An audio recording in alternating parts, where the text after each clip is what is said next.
The debt collector's bargain. They say every woman has a price. Mine was paid by my own father, handed over like damaged goods to settle a debt I never owed. One moment I was invisible, cast aside by a husband who needed an heir I couldn't give him. The next, I was currency. Property. A sacrifice dragged into the shadows of Manhattan's most feared crime lord. But in Victor Calderon's world of monsters and secrets, I discovered something unexpected.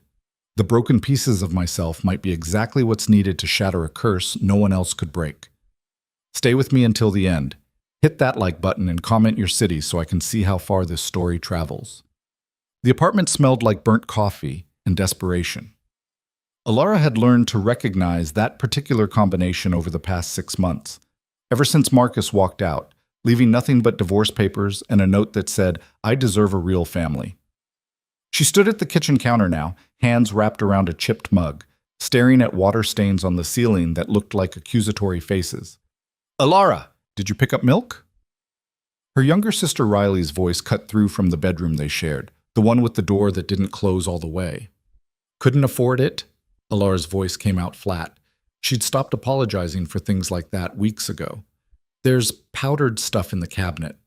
Riley appeared in the doorway, 17 and still believing the world would eventually make sense. Her dark hair was pulled back in a messy ponytail, her NYU acceptance letter clutched in one hand like a talisman. "Dad said he'd have money today. He promised." Alara didn't respond. Their father's promises had the lifespan of ice cream in July. Thomas Whitmore had once been a comptroller for a shipping company, the kind of man who wore ties and read the financial section. Now he was whatever came after that, something hollowed out, held together by betting slips and the conviction that his luck would turn on the next hand. It never did. "You should eat something," Alara said instead, reaching for the package of store-brand crackers. "I've got the late shift at the diner. Won't be back until—" The door exploded inward, not knocked, not opened. Exploded, the cheap wood splintering around the lock as 2 men filled the doorway like storm clouds taking human shape. The first one was massive, his neck thick as a fire hydrant, shoulders that had to turn sideways to fit through the frame. The second was smaller, leaner, with eyes that moved like a snake tracking prey. Thomas Whitmore. The lean one's voice was silk over razors. "We're here about the money." Riley made a sound, something between a gasp and a whimper. Alara moved without thinking, stepping between her sister and the men, the mug still clutched in her hand like the world's most pathetic weapon. "He's not here," she said. Her voice didn't shake. She was proud of that, even as her heart tried to jackhammer through her ribs. "Yeah?" The big one smiled. He had a gold tooth that caught the weak overhead light. "That's unfortunate, because Mr. Volkov doesn't really care about excuses anymore. Your daddy's been making promises for 3 months. We're done with promises." "How much?" The words came out before Alara could stop them. The lean man tilted his head, studying her with the interest of someone examining a particularly unusual insect. 73,000, plus interest, plus fees for our time and trouble. Call it an even 100. The number hit like a physical blow. Alara felt her knees go liquid. $100,000. Her father, that pathetic broken man, had somehow managed to bury them under 6 figures of debt to people who broke down doors in Queens at 9 in the morning. "We don't have that kind of money," Riley said from behind her, voice small. "We don't have any money." "We noticed." The lean man stepped further into the apartment, his shoes clicking against the worn linoleum. He looked around with the disdain of someone touring a landfill. "This place looks like it's worth about $12 and a subway token. So here's what's going to happen. I can get it." Alara heard herself say the words, watched the men's attention snap back to her. "Just give me time. I'll get you the money." The big one laughed, a sound like grinding gravel. "You? Lady, you're what? A waitress? You know how long it'd take you to scrape together 100 grand? You'd be dead before you made a dent." "Then what do you want?" The question hung in the air like smoke. The lean man's smile grew wider, and something cold slithered down Alara's spine. "Mr. Volkov is a practical man," he said. "He understands that sometimes cash isn't the only currency worth having. He's got business associates, powerful men with particular tastes, men who pay well for—" His eyes traveled down Ilara's body, then slid past her to Riley. Fresh acquisitions. No. The word came out like a gunshot. Absolutely not. Wasn't asking your permission, sweetheart. Your father put up collateral when he took the loan. His family. That means you and the kid belong to us until the debt's clear. Riley grabbed Ilara's arm. Ellie, the apartment door opened again. Thomas Whitmore stumbled through, and Ilara felt something inside her chest crack and crumble. Her father looked like he hadn't slept in days. His hair greasy, his shirt buttoned wrong, his eyes red-rimmed and desperate. But it was the look on his face that destroyed her. Not surprise at the men in his apartment. Not confusion. Recognition. I told you I needed more time, Thomas said to the lean man, his voice reedy with panic. I've got a sure thing coming through next week. Big race at Belmont. I've got inside information. I just need Mr. Whitmore. The lean man's voice cut through Thomas's babbling like a knife through wet paper. We're past that. We're at the collection phase now. Thomas's eyes darted to his daughter's. Something flickered across his face. Shame, maybe, or the ghost of whatever he'd been before the gambling ate him alive. But when he spoke, the words came out like he'd been practicing them. Take Ilara. The silence that followed could have swallowed the world. Dad? Riley's voice broke on the word. Thomas wouldn't look at either of them. He stared at the wall above the lean man's shoulder, his jaw working. Ilara's the older one. She's already been married. She knows how things work. Riley's just a kid. She's got college ahead of her. She's got potential. You piece of shit. Ilara's voice came out so calm it surprised her. No screaming, no crying, just a flat statement of fact. You're actually doing this. I don't have a choice. Now Thomas looked at her, and his eyes were wet. They'll take both of you if I don't choose. At least this way Riley has a chance. She can still... Yeah, she'll have a great life knowing her father sold her sister like a used car. Ilara laughed, and the sound felt like breaking glass in her throat. That'll look great on her therapy bills. The big man moved then, his hand closing around Ilara's upper arm with bruising force. She didn't fight. What would be the point? Riley was screaming something. Thomas was making noises that might have been words, but Ilara just stood there, feeling the last threads of whatever held her to this family snap one by one. Wait. The lean man held up a hand. The big one stopped dragging Ilara toward the door. Mr. Whitmore, let me make sure I understand. You're offering your daughter, this one specifically, in exchange for canceling the debt? Thomas nodded so hard Ilara thought his neck might snap. And you understand what you're actually offering. Not just labor, not just service. You understand the nature of Mr. Volkov's business associates and what they require? Another nod. Smaller this time. Say it out loud, the lean man commanded. I want to hear you say exactly what you're selling. Thomas's mouth opened and closed twice before sound came out. I'm giving you Ilara, to do whatever you need to do, to settle the debt. And why Ilara specifically? Why not the younger one? Because... Thomas swallowed hard, and Ilara watched him do it. Watched him choose the words that would destroy whatever microscopic shred of their relationship might have survived. Because Ilara's already damaged. Her husband left her because she can't have kids. She's barren. She's used up. But Riley's still got her whole life ahead of her. She's perfect. She deserves... Okay. Ilara's voice cut it through her father's justifications like a blade. Okay, I'll go. Everyone stopped. Riley was crying, still clutching Ilara's other arm. The lean man raised an eyebrow. You'll come willingly? Do I have a choice? Not really, but cooperation makes things easier. Ilara looked at her sister, really looked at her. Riley with her acceptance letter and her dreams and her stupid, stubborn belief that hard work and good grades would build a life that mattered. Someone in this family should get to keep that belief intact for a while longer. Let me get my coat, Ilara said. The lean man nodded to the big one, who released her arm. Ilara walked to the small closet by the door, moving carefully, like any sudden movement might shatter the strange calm that had settled over her. She pulled out her winter coat, a thrift store find, navy blue with buttons that didn't quite match, and shrugged it on. Riley grabbed her hand. Ellie, you can't... We'll figure something else out. There's nothing to figure out. Ilara squeezed her sister's fingers once, hard enough to hurt. You're going to go to NYU. You're going to study whatever you want and become whoever you're supposed to be. Don't let this define you. How can it not? They're taking you because of Dad's gambling, because he chose me over you, because I'm choosing this. Alara pulled her hand free, turned to face the two men who'd come to collect her like a repo man claiming a car. I'm choosing to protect you. That's different. Remember that. The lean man made an approving sound. Touching. Let's go. They walked her down 4 flights of stairs, past Mrs. Chen's apartment, where the smell of dumplings usually made her stomach growl, past the broken mailboxes in the lobby that had been broken since she was 12. The morning sun hit her face as they stepped outside, too bright, too normal for what was happening. A black town car idled at the curb, windows tinted so dark they looked like sheets of obsidian.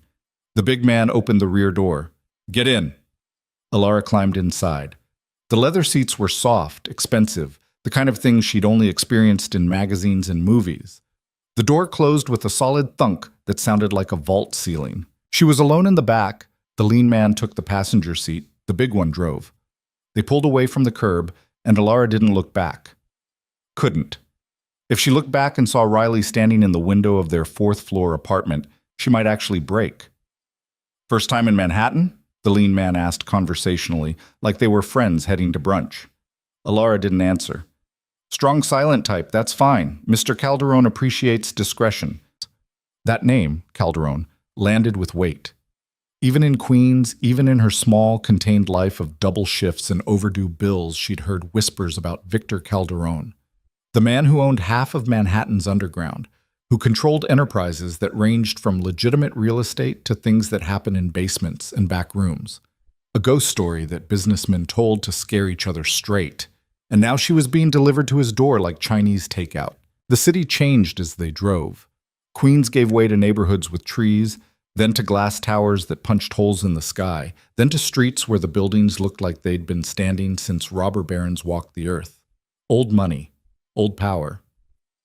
The car turned onto a tree-lined street that belonged in a movie about Gilded Age Manhattan.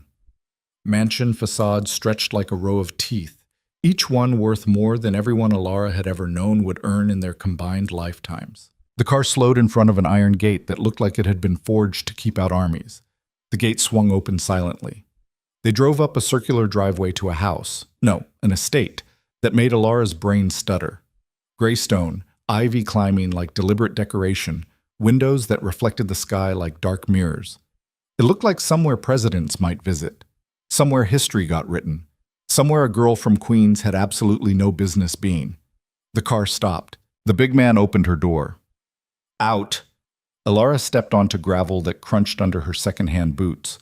The front door of the mansion was already opening, revealing a woman in her 50s wearing what looked like a uniform, black dress, white apron, hair pulled back so tight it probably hurt. Her face could have been carved from granite. This her? The woman's voice matched her expression, cold, evaluating. Fresh delivery, the lean man confirmed. He was already back in the passenger seat. Mr. Calderon's expecting her. The woman nodded. The car pulled away, tires spitting gravel, leaving Alara standing alone with this stranger in front of a mansion that looked like it ate people like her for breakfast. Name? Alara Whitmore. Forget that name. In this house, you're nobody until you earn the right to be somebody. Follow me. The woman turned and walked inside. Alara followed because there was literally nothing else to do. The entrance hall made her stop breathing for a second. Marble floors, a chandelier that probably cost more than her entire apartment building, stairs that curved up into shadows, art on the walls that looked old and important and completely wasted on someone who'd never been inside a museum. But it was cold.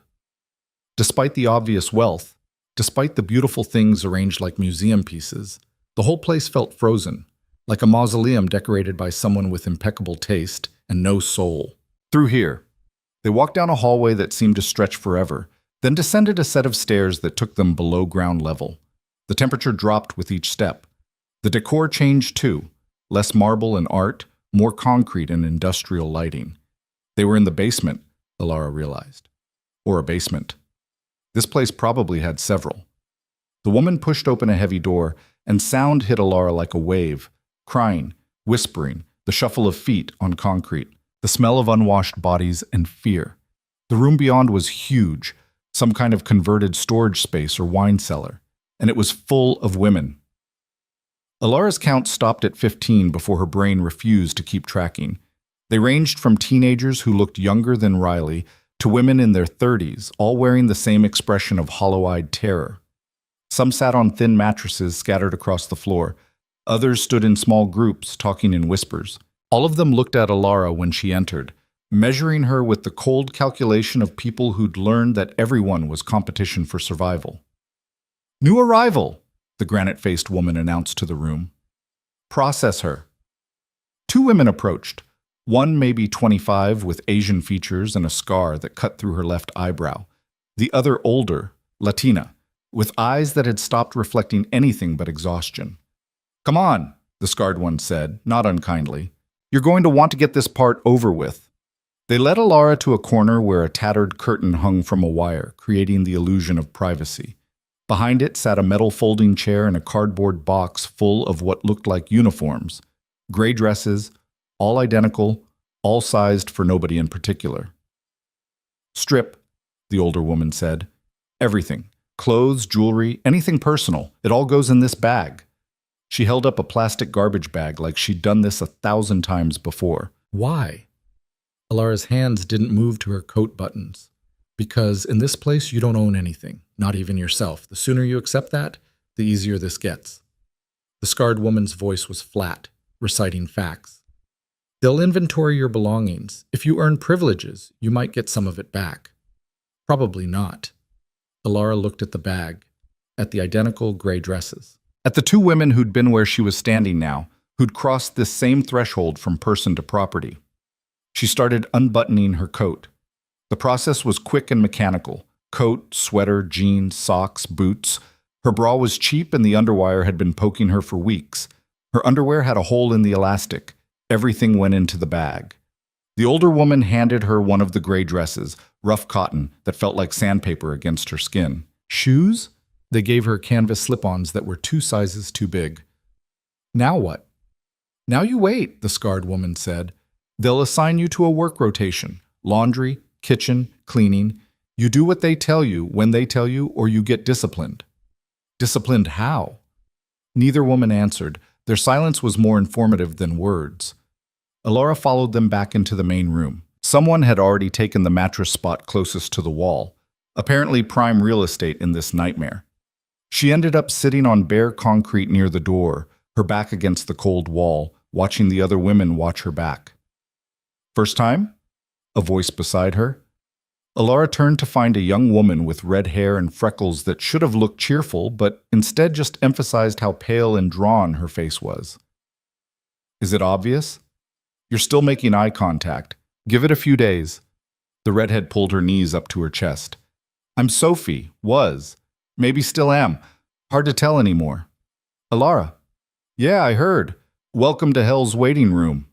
Sophie's laugh was bitter. "You know what you're here for?" "Debt collection, I guess. My father owed money." "Same. Well, similar.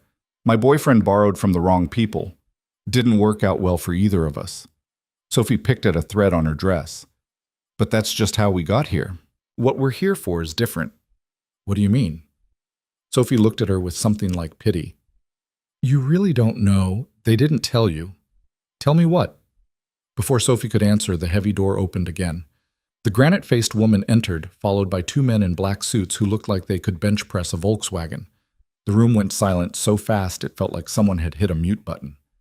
"Attention!" The woman's voice cut through the silence. "Mr. Calderon has guests arriving tonight. We need selections for the following services. Kitchen staff, 6 women. Serving staff, 4 women. And..." She paused, her eyes scanning the room with predatory precision. 1 woman for special assignment. The temperature in the room seemed to drop another 10 degrees. Alara felt the women around her shrink back, making themselves smaller, less visible. Whatever special assignment meant, nobody wanted it. The woman's gaze landed on Alara. Held. "You, the new one. Stand up." Alara's legs moved before her brain caught up, muscle memory from a lifetime of following orders just to get through the day. She stood, feeling every eye in the room on her back. The woman walked closer, circling Alara like a buyer examining livestock. She grabbed Alara's chin, turning her face left and right, studying her features with clinical detachment. Age? 28. Previous experience? With what? The woman's eyes narrowed. Entertaining guests? Providing services of an intimate nature. Oh. No, Alara said. I was married. Before. That's it. Married? The woman released Alara's chin. Why aren't you anymore? The question felt like a knife slipping between ribs. He left me. Why? Because I can't have children. The words came out mechanical now, worn smooth from repetition. I'm infertile. He wanted a family. The woman made a considering sound. Unfortunate for your marriage. Convenient for us. At least we don't have to worry about complications. She stepped back, addressing the room. The new one gets the special assignment. The rest of you, kitchen and serving staff, you know who you are. Move. Women started rising, heading toward the door with the defeated shuffle of people who'd learned that resistance only made things worse. Sophie grabbed Alara's arm as she passed, squeezing once. Whatever happens, she whispered, don't fight. It's worse if you fight. Then she was gone, and Alara was alone with the granite-faced woman and the two human mountains in suits. Come with me. They went up, past the basement, past the main floor, up the grand staircase that probably featured in architectural magazines. The mansion seemed to grow darker as they climbed, despite the windows everywhere. Shadows pooled in corners. The air felt thicker. They stopped at a door at the end of a long hallway on the 3rd floor. The woman produced a key, unlocked it, and pushed it open. Inside. The room beyond was beautiful in the way that expensive hotels were beautiful, impersonal, perfectly decorated, completely cold. A 4-poster bed dominated the space, draped in dark fabrics. Heavy curtains covered windows that probably looked out over manicured gardens. A bathroom door stood ajar, showing marble and gold fixtures. And in the corner, sitting in an armchair like a throne, was a woman in her 30s wearing a lab coat over business attire. She had a leather bag beside her, the kind doctors carried on house calls. Is this her? The doctor, had to be a doctor, stood up, studying Alara with professional detachment. Yes, verify she's clean and intact. Mr. Calderon's guest has specific requirements. The next 15 minutes ranked among the most humiliating of Alara's life. The doctor was efficient and thorough, performing an examination that stripped away any remaining illusions about bodily autonomy. Blood drawn, mouth swabbed, areas checked that made Alara's face burn with shame. Through it all, the granite-faced woman watched, making notes on a tablet. Finally, the doctor stepped back. She's healthy, no diseases, no substances in her system. Verification of infertility confirmed by previous medical records. She looked at Alara almost sympathetically. You're going to want to shower. There are clothes in the closet. Wear what's laid out on the bed. What's happening? Alara's voice came out smaller than she wanted. Where am I? What guest? The granite-faced woman actually smiled. It looked painful, like her face wasn't built for the expression. You've been selected for a very particular honor, girl. Mr. Calderon has a business associate who visits monthly. This associate has specific tastes, specific needs. You're going to fulfill them. And if I refuse, then you go back downstairs with the others and we select someone else. Probably that red-haired girl who seemed friendly with you. The woman's smile widened. Would you like her to take your place? Alara thought of Sophie, thought of Riley, probably sitting in their apartment right now, crying or screaming or both. Thought of Marcus, who'd walked away because she couldn't give him the perfect family he deserved. Thought of her father's face when he'd said, take Alara like he was offering up a damaged appliance. No, she said. I'll do it. Smart girl, shower, dress. Someone will come for you at sunset. Until then, the woman gestured around the beautiful empty room. This is yours. They left. The lock clicked behind them. Alara stood in the center of the room, still wearing the 2 big canvas shoes and the rough gray dress, and felt the last threads of her old life dissolve. She wasn't Alara Whitmore anymore. Wasn't a wife or a daughter or even really a person. She was inventory, property, a thing selected to fulfill someone's specific needs. The shower was hot, at least. She stood under the spray until her skin turned red, washing away the doctor's touch, the granite-faced woman's assessment, the memory of her father's voice saying she's already damaged. The bathroom had expensive soaps and shampoos, the kind she'd sometimes smell on wealthy customers at the diner. She used all of them, scrubbing until she felt raw and clean and something other than what she'd been when she walked through the door. The clothes laid out on the bed were simple but clearly expensive, a black dress and soft fabric that actually fit her properly, undergarments that didn't have holes, shoes that were her actual size. She put them on slowly, each piece feeling like a costume for a play she hadn't auditioned for. A knock at the door made her jump. "It's unlocked," she called out. A different woman entered this time, younger, maybe 30, with kind eyes that seemed out of place in this house. She carried a tray of food that made Alara's stomach growl, despite everything. "I'm Anna," the woman said, setting the tray on a side table. "I manage the household staff. I wanted to check on you before tonight." "What happens tonight?" Anna's kind eyes filled with something like sorrow. "The guest arrives at sunset. You'll be brought to the East Wing. There's a room there." She hesitated, choosing words carefully. "Where the meetings happen." "What kind of meetings?" "I don't know exactly. None of us do. The women who go there don't talk about it afterward. But they all survive the night, which is more than can be said for some other assignments in this house." That should have been comforting. It wasn't. "The guest," Alara's voice caught. "Is it Victor Calderon?" Anna's expression shuddered. "Mr. Calderon has many business associates. I can't speak to which one you'll be meeting, but I can tell you that if you cooperate, if you do what you're told, you'll be treated better than the women downstairs.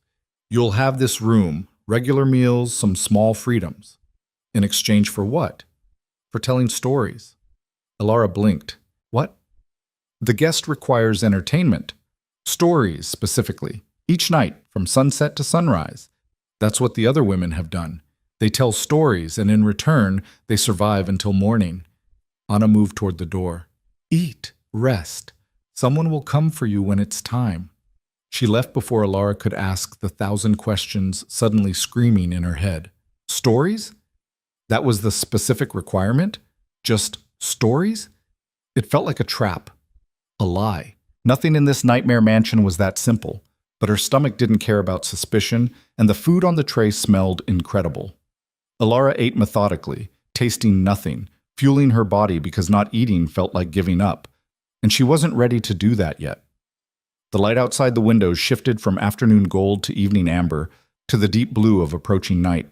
Alara watched it happen, sitting on the edge of the expensive bed, wearing borrowed clothes in a borrowed room, waiting for sunset like it was a countdown to execution.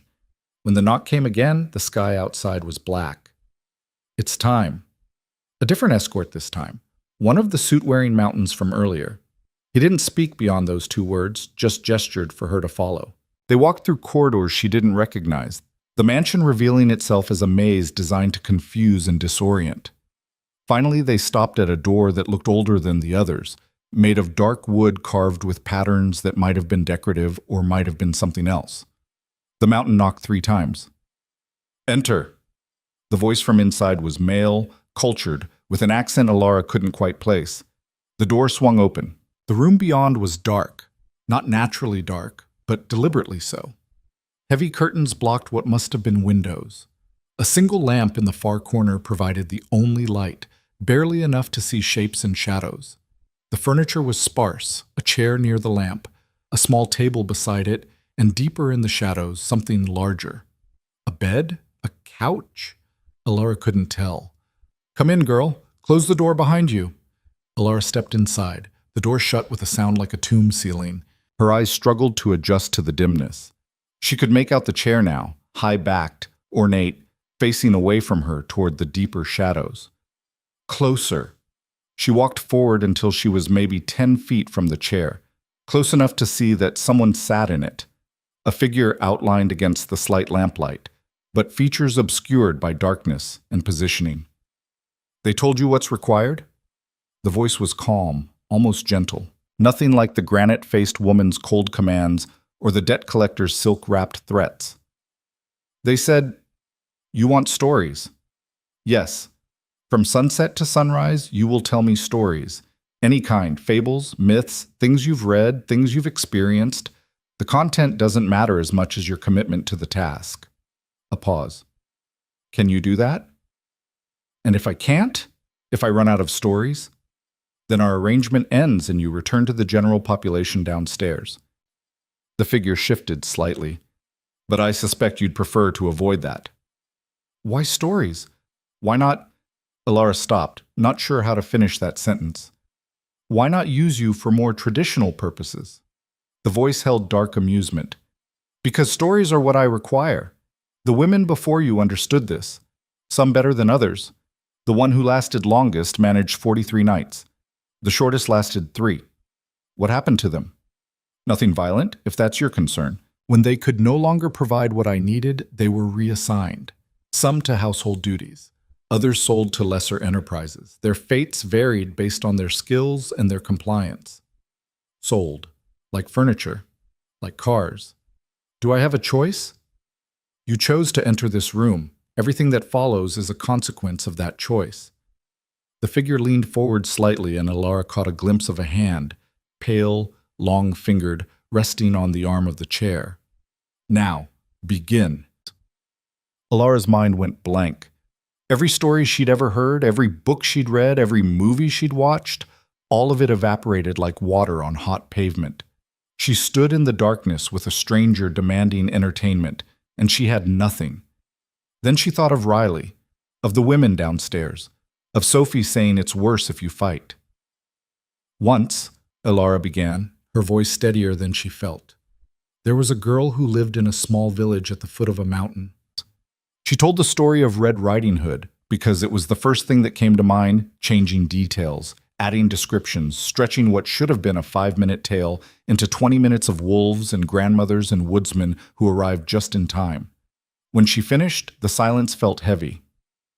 "Continue." So she did. Cinderella next, because apparently she was working through childhood classics. Then Sleeping Beauty, though she changed the prince to a wandering knight and added detail about the castle's architecture, the sleeping court, the way magic felt when it settled over stone. Hours passed. Alara's voice grew rough. She moved from fairy tales to Greek myths, Persephone and Hades, because at least that felt appropriate. Orpheus and Eurydice, the story of Icarus that her high school English teacher had loved. The figure in the chair never interrupted, never moved beyond the occasional shift of position, but somehow Alara knew it was listening. Really listening, not just waiting for her to finish so it could dismiss her.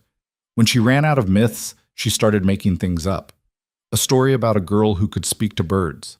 A tale about a kingdom where every lie created a flower and every truth made one wilt. She wove words into the darkness, filling the shadowed room with imaginary people doing imaginary things, and somewhere in the process, something strange happened. She forgot to be terrified.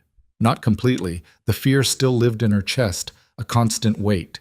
But it became background noise as she focused on the stories themselves, on making them interesting, on ensuring each one flowed into the next. She was describing a princess who'd been locked in a tower made of glass when the figure finally spoke.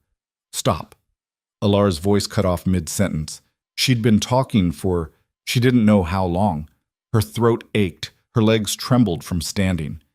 "Sit." The figure gestured to a cushion on the floor that Alara hadn't noticed before. "You've earned a brief rest." She sank onto the cushion gratefully. Her entire body felt like overcooked pasta. "You have a gift for narrative," the figure said.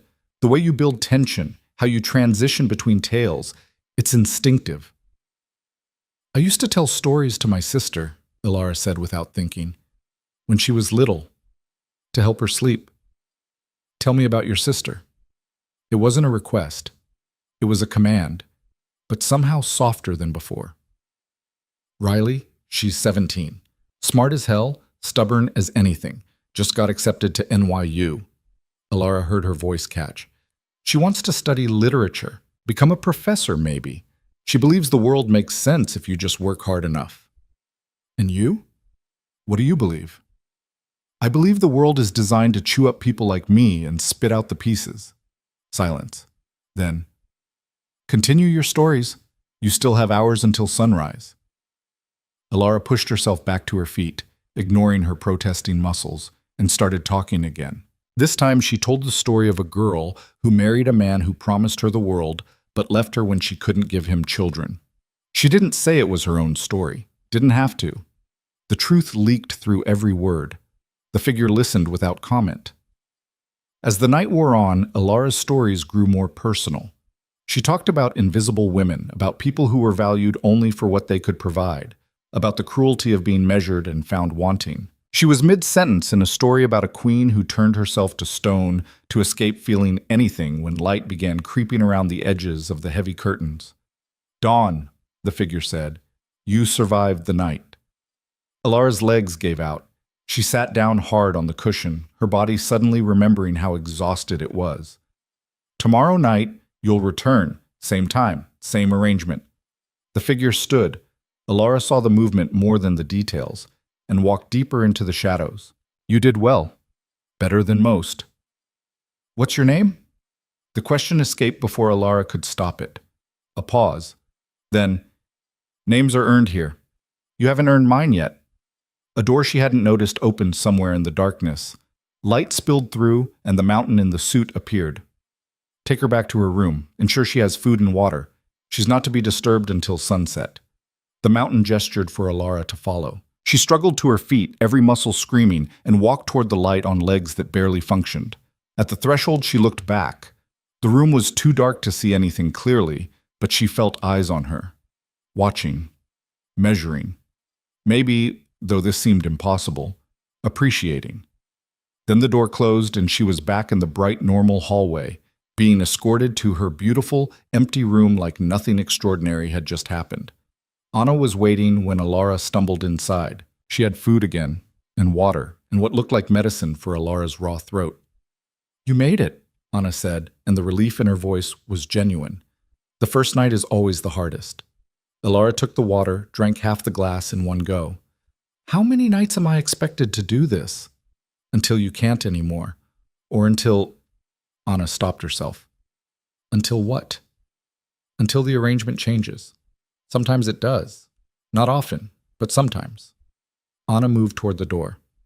"Sleep now. You'll need your strength." Alara wanted to ask more questions, but sleep was already dragging her under.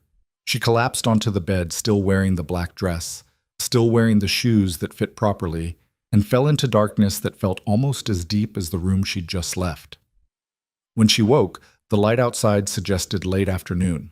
Her throat felt like she'd swallowed glass, but the medicine Anna left had helped. Food waited on the side table, real food, not the cheap stuff she'd lived on in Queens. She ate mechanically, her mind already spinning through possible stories for tonight. She had to last longer than 3 nights, had to prove she could provide what this mysterious guest needed.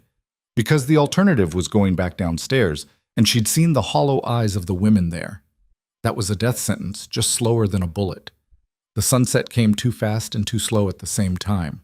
When the knock came, Alara was as ready as she could be, throat soothed with honey water, mind stocked with stories, body braced for another marathon of words in the dark. "It's time," the mountain said. And Alara followed him back to the shadowed room, back to the chair and the figure and the voice that commanded her to begin.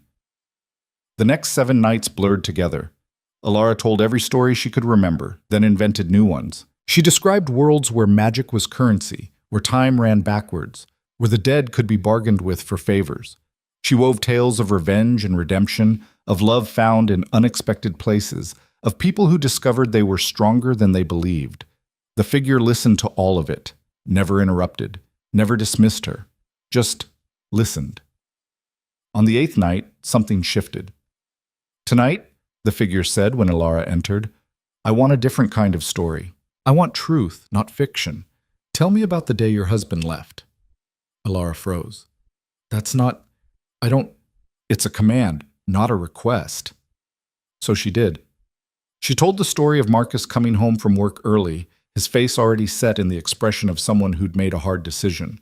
The envelope he'd handed her with divorce papers already filled out. The way he'd said, "I'm sorry, but I need a real family like that," was supposed to make it hurt less. "And how did you respond?" the figure asked. "I signed the papers. What else was I supposed to do? Fight for a man who saw me as defective?" Alara's voice was bitter. "I gave him what he wanted. Let him go find some woman whose body worked properly. Let him have his perfect life." "You blame yourself. I blame biology, and doctors who couldn't fix me, and a world that measures women by their ability to produce children." Alara laughed, sharp and ugly. "You want to know what's funny? My father used that same logic when he sold me to your people. She's already damaged, might as well get some use out of her." At least he was consistent. The silence that followed felt different, heavier somehow. "Tell me more," the figure said quietly. "Tell me about being invisible." So Alara did. She talked about working double shifts at a diner where customers looked through her like she was furniture, about sitting in waiting rooms at fertility clinics, feeling like a failure every time a test came back with the same answer. About the way her father stopped meeting her eyes after Marcus left, like her inability to keep a husband was somehow contagious. She talked until her voice broke, until tears were running down her face, until she was empty of everything except the raw, bleeding truth of what it felt like to be measured and found wanting over and over and over again. When dawn came, she could barely stand. "Tomorrow," the figure said, "we'll continue. You're beginning to understand what I actually need from you." Alara didn't understand at all, but she nodded anyway, too exhausted to argue, and let the mountain escort her back to her room. That day, Anna brought different food, comfort food, mac and cheese, like Riley used to make, chocolate that melted on Alara's tongue, tea that tasted like childhood. "You're doing better than anyone expected," Anna said. "Mr. Calderon is pleased." "The guest, you mean?" Anna's expression flickered, something quick and unreadable. "Yes, the guest." That night, Alara returned to the shadowed room and found something new waiting, a second cushion positioned across from the first. "Sit," the figure commanded. She sat. "Tonight we talk. No stories, just conversation. Tell me why you agreed to come here instead of fighting, because fighting would have meant my sister taking my place. Loyalty. Admirable. But there's more to it than that." Alara thought about lying, about giving some noble answer that made her sound heroic. Instead, she said, "Because at least here, I'm worth something. At least here, my inability to have children doesn't make me worthless. It makes me convenient. That's not much, but it's more than I had before." The figure leaned forward slightly, still mostly shadow, but Alara caught details. The cut of an expensive suit, a hand that moved with deliberate grace, the suggestion of a face she couldn't quite see. "You're smarter than you pretend to be," the figure said. "You understand the transactions that govern this world. I understand that everything has a price, including people, especially people." Alara pulled her knees up to her chest. "What I don't understand is why you need stories. Why not just use the women for whatever actually makes money? Why this elaborate setup? Because stories are how we understand ourselves, how we process the unprocessable, how we find meaning in chaos." The figure's voice dropped. "And because sometimes the most valuable thing a person can offer isn't their body, it's their perspective, their humanity." Pretty words from someone who bought me like furniture. "I didn't buy you. Mr. Calderon's organization did. I'm merely utilizing available resources." "That's a fancy way of saying you're complicit." The figure actually laughed. "Yes, I suppose it is." They talked until sunrise. Really talked, not the one-sided storytelling of previous nights. The figure asked questions about Alara's life before the mansion, about her dreams and disappointments, about what she'd wanted to be before reality got in the way. Alara found herself answering honestly, maybe because she was too tired to lie, maybe because something about the darkness made confession feel safe. As dawnlight started creeping around the curtains, the figure said, "Tomorrow night, I have a question for you. Think about your answer carefully." "What's the question?" "If you could leave this place right now, walk out the door with no consequences, would you?" Alara opened her mouth to say of course, then stopped, because the honest answer was more complicated than that. Where would she go? Back to Queens? To her father who'd sold her? Back to a life of invisibility and double shifts in studio apartments with water-stained ceilings? I'll think about it, she said instead. The mountain took her back to her room. Alara collapsed onto the bed, but sleep wouldn't come. The question circled in her head like a shark. Would she leave? Should she want to? And why did the figure's voice sound almost hopeful when asking? The answer came to Alara 3 days later, during her afternoon meal in the room that had somehow become hers. Anna had brought chicken soup that tasted homemade, and Alara was spooning it into her mouth mechanically when the realization hit her like cold water. No, she wouldn't leave. Not because the mansion was comfortable, though it was, infinitely more so than her old life. Not because she was afraid of what waited outside, though that fear existed, constant and low grade. She wouldn't leave because for the first time in years, someone was actually listening to her. Really listening. The figure in the shadows consumed her words like they mattered, like she mattered, and that attention felt more valuable than freedom, which was probably pathetic, definitely concerning, but true nonetheless. When the mountain came for her that evening, Alara was ready. She'd spent hours preparing her answer, rehearsing the exact words, trying to sound rational instead of desperate. The shadowed room looked the same as always, darkness broken only by the single lamp, the high-backed chair facing away, the cushions on the floor positioned for conversation. But something felt different tonight. The air held a charge, like the moment before a thunderstorm breaks. "Sit," the figure said. Alara lowered herself onto the cushion, her heart doing complicated things in her chest. "You've had time to consider my question. If you could leave right now, walk out with no consequences, would you?" "No." The word came out steady.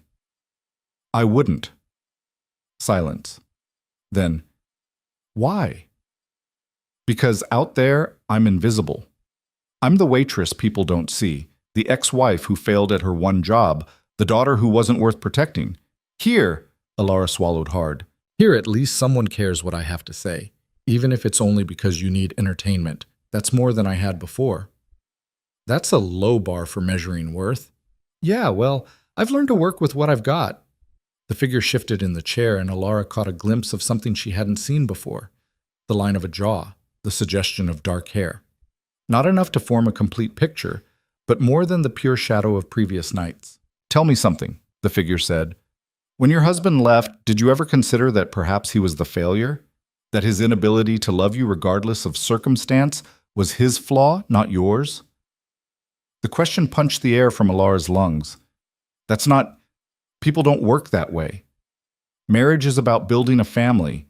If I can't provide that, marriage is about partnership, building a life together. Children can be part of that, but they're not the definition of it."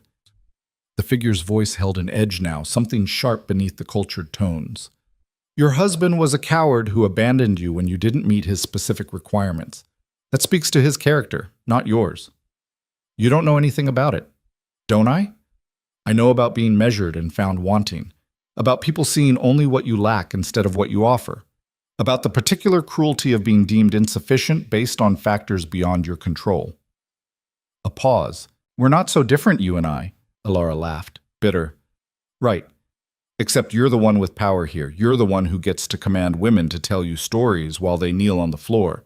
We're exactly the same." "Fair point." The figure stood, and Alara tensed, but it only moved to pour something from a decanter she hadn't noticed before. "Would you like a drink?" Actual question, not a command. "What is it?" "Bourbon.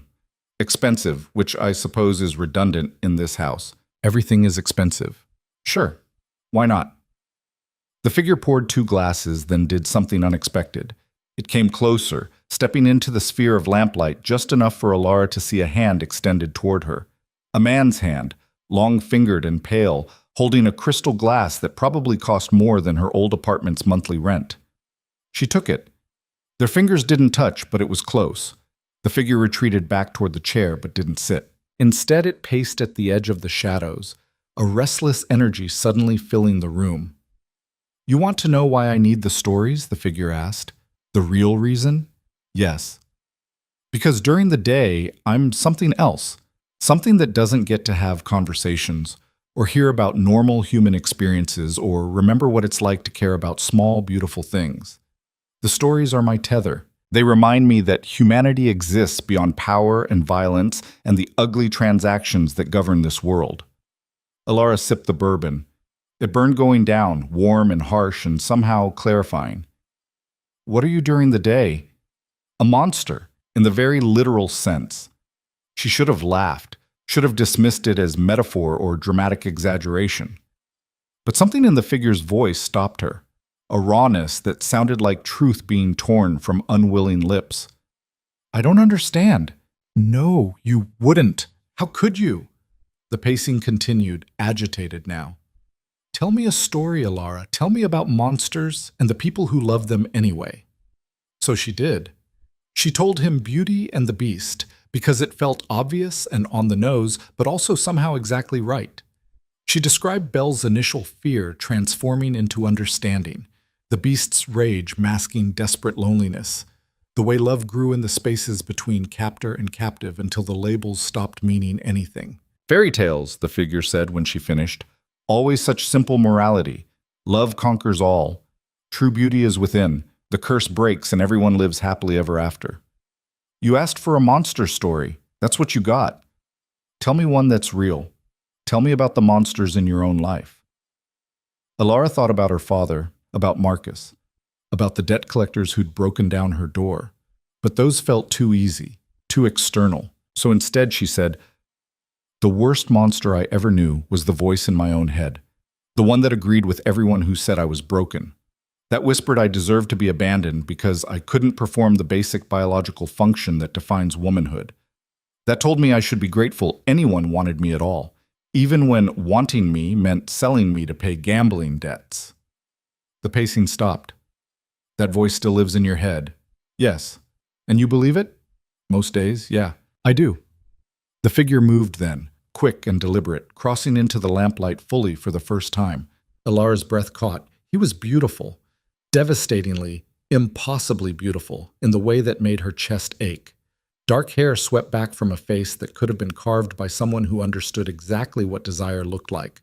Sharp cheekbones, a mouth that promised both cruelty and softness, eyes so dark they looked black in the low light.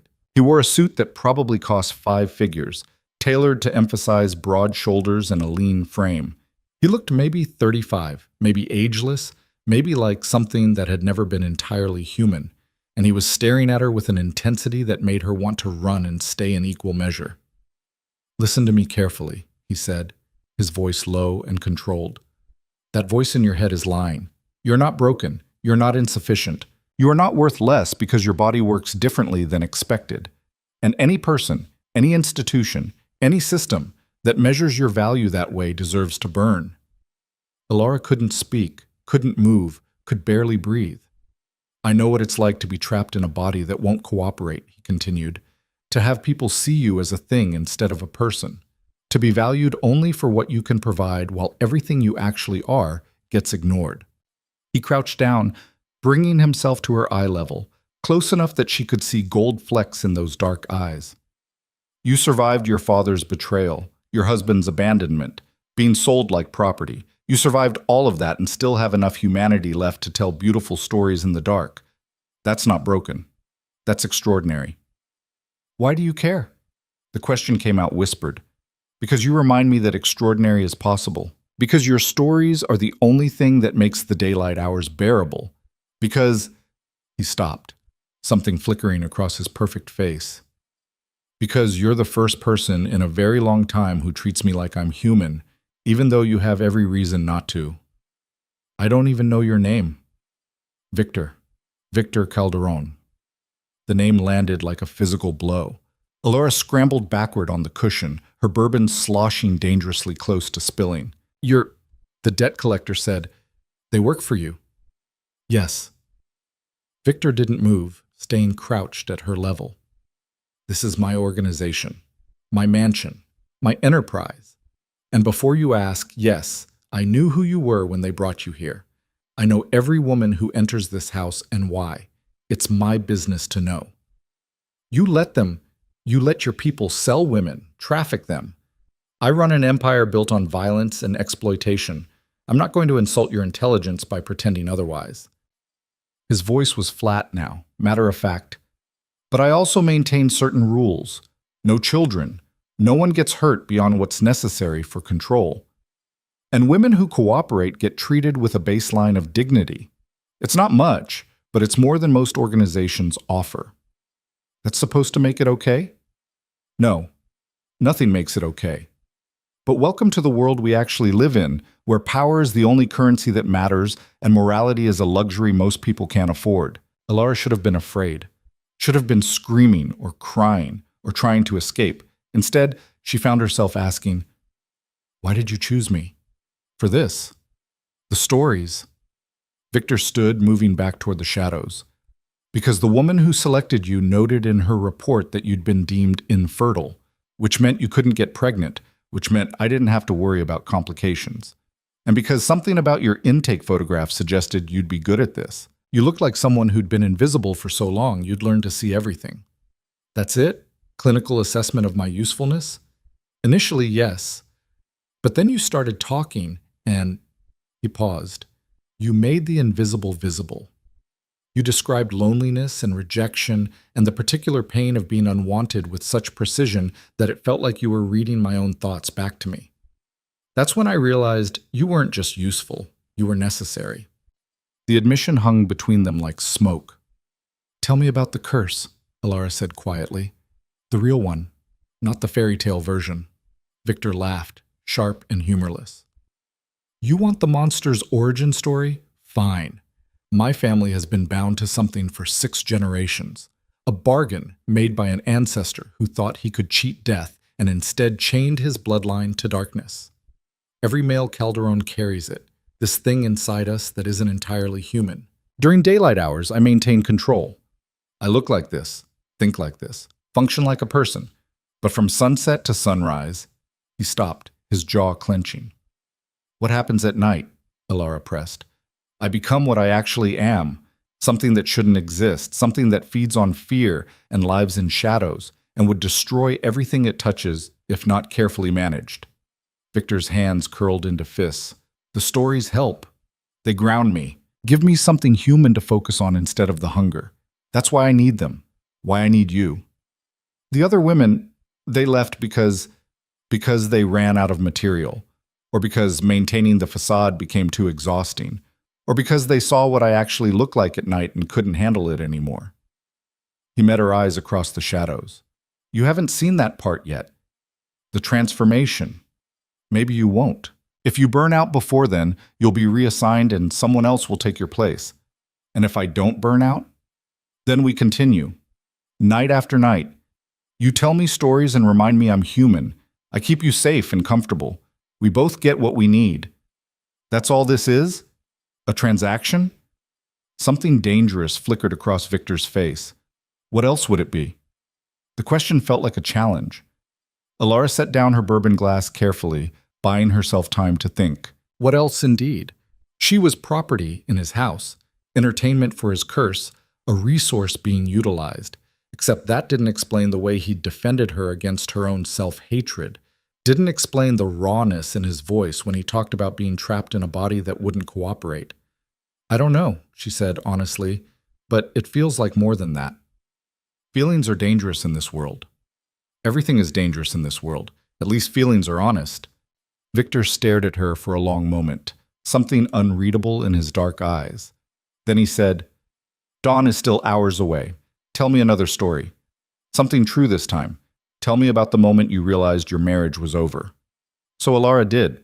She described coming home to find Marcus's closet empty, half their shared possessions already gone. The note on the kitchen counter that said he'd filed papers and his lawyer would be in touch. The specific way her hands had shaken as she'd read the words irreconcilable differences and known it was code for "you're defective." "I threw up," she said, "right there in the kitchen.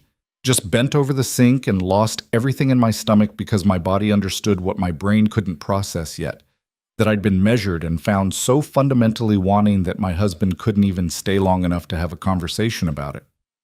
"Did you love him?" "I thought I did. But looking back, I think I loved the idea of being chosen, of someone wanting me enough to promise forever." When he left, it wasn't him I mourned. It was the proof that I was worth choosing. And now, Victor asked quietly, do you still need that proof? I don't know what I need anymore. Everything I thought I understood about myself turned out to be wrong. Good. That means you're ready to discover what's actually true.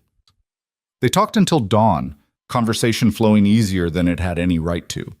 Victor asked about her childhood, her relationship with Riley, what she'd dreamed about before life taught her dreams were expensive. Alara asked about running a criminal empire, about the specific logistics of managing violence, about what it felt like to know you were feared by everyone who knew your name. When the first hint of light appeared around the curtains, Victor stood abruptly. You need to leave, now. What's wrong? Sunrise. The change is starting. You don't want to see this part. But Alara stayed where she was, watching as Victor's hands began to shake, as shadows seemed to gather around him like living things, as his perfect face contorted with something that looked like agony. Alara, leave. No. That's not a request. It's... His words cut off in a sound that was half gasp, half growl. The shadows thickened, writhing, and Alara caught a glimpse of something changing, his silhouette shifting, expanding, becoming something that didn't fit human proportions. The mountain in the suit crashed through the door, grabbed Alara's arm, and physically dragged her from the room. The last thing she saw was Victor collapsing to his knees, his suit tearing as his body twisted into something else, his face transforming into... The door slammed shut. Are you insane? The mountain, Alara realized she'd never learned his name, practically threw her into the hallway. When Mr. Calderon tells you to leave, you leave. What happens to him? None of your business. You're fed, you're clothed, you're treated better than anyone in your position has a right to expect. Don't push it. He escorted her back to her room with a grip that would definitely leave bruises. Anna was waiting inside, looking worried. What did you do? Anna asked the moment the door closed. I stayed too long. Saw something I wasn't supposed to see. The transformation? The beginning of it. What is he, Anna? What actually happens? Anna moved to the window, staring out at gardens bathed in early morning light. I've worked in this house for 12 years. I've seen 6 women rotate through your position. Only one ever saw Mr. Calderon's true form and lived to talk about it. What happened to her? She lasted 43 nights. Then she requested reassignment and got sent to manage one of his legitimate businesses upstate. She never came back, never spoke about what she'd seen, but she sent me a letter once, just 2 words. Stay kind. That's not an answer. It's the only answer I can give you. Anna turned from the window. Mr. Calderon is many things. A crime lord, a cursed man, a monster. But he's also the reason women in this house have rules protecting them. The reason we get medical care and food and aren't just used up and thrown away. He maintains some thin thread of humanity despite everything working against him. The question is, are you going to help him hold on to it, or are you going to run like the others? I don't want to run. Then you're either very brave or very stupid, possibly both. Anna headed for the door. Rest. You'll need your strength. And Alara, whatever you think you're starting to feel for him, don't. Men like Victor Calderon don't get happy endings. They get survival if they're lucky and destruction if they're not. The door closed, leaving Alara alone with her thoughts and the phantom memory of shadows gathering around Victor's collapsing form. She should be terrified, should be demanding reassignment or escape, or anything that didn't involve returning to that room night after night. Instead, she found herself counting the hours until sunset, wondering what Victor looked like in his true form, whether the monster was as lonely as the man. The answer came 3 nights later. Alara had fallen into a rhythm, sleeping during the day, eating when Anna brought food, preparing stories for the evening. Each night, Victor appeared in human form, asked her questions that cut deeper than she expected, listened to her answers like they contained secrets to the universe. They never talked about the morning she'd almost seen him transform, never acknowledged the growing weight of everything unsaid between them. Until the night Victor said, I want you to see. See what? What I actually am. The thing the curse makes me. You asked before and I deflected. But you've lasted longer than anyone except one other woman, and you've earned the right to know what you're dealing with. Alara's heart kicked against her ribs. You're sure? No, but I'm doing it anyway. When dawn comes, don't leave. Stay. Watch.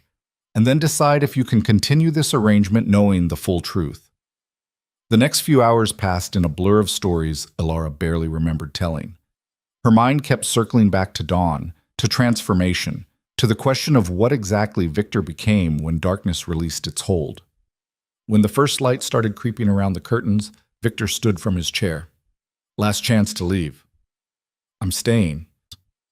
Don't say I didn't warn you. The change started slowly. Shadows that had seemed like tricks of light began moving independently, gathering around Victor like moths to a flame. His hands trembled, then spasmed, fingers lengthening into something between human and claw. His face contorted, bones shifting beneath skin, eyes bleeding from dark brown to pure black with no white at all. He fell to his knees, and the shadows consumed him completely. When they cleared, what remained wasn't human. The creature crouched where Victor had been was massive, easily 7 feet tall, with proportions that suggested human ancestry but twisted into nightmare shapes.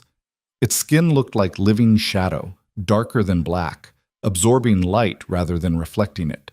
The face was vaguely Victor's. She could see echoes of his bone structure, but distorted, elongated, with a mouth that held too many teeth. But the eyes were the same, dark and aware and looking at her with the same intensity Victor always had. The creature made a sound, something between a growl and a sob. It turned away, hunching its shoulders like it could hide what it had become. Elara stood on shaking legs. Every instinct screamed at her to run, to get away from the monster that couldn't possibly be the man she'd been talking to for weeks. But she thought about Victor's voice saying, "You're extraordinary," about the way he'd listened to her stories like they were precious, about the loneliness that leaked through every word he spoke. She took a step forward. The creature's head whipped around, those black eyes going wide. "Victor?" Her voice came out steadier than she felt. The creature made another sound, this one almost like a question. "It's still you, isn't it? Under all that. You're still in there." A slow nod. Careful. Like any sudden movement might send her running. Elara took another step closer. The creature, Victor, stayed frozen, watching her approach with something that looked almost like fear. "Does it hurt?" she asked. "The transformation?" Another nod, more emphatic this time. "I'm sorry. I can't imagine how awful that must be." The creature's eyes closed. When they opened again, something wet tracked down its shadowed face. Tears, Elara realized. It was crying. She crossed the remaining distance and did something incredibly stupid. She reached out and touched its arm, his arm. The shadow skin felt cold and somehow insubstantial, like touching smoke that held weight. "You're still you," she said quietly. "Monster or man or whatever this is. You're still the person who listens to my stories, who told me I wasn't broken, who drinks expensive bourbon and paces when he's agitated. This doesn't change that." The creature made a sound that might have been a laugh or a sob or both. Then, moving very carefully, it reached up and covered her hand with its own massive, clawed one.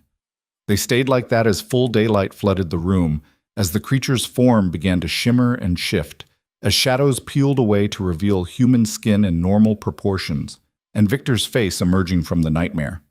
He collapsed forward, and Elara caught him without thinking, both of them ending up on the floor in a tangle of exhausted limbs.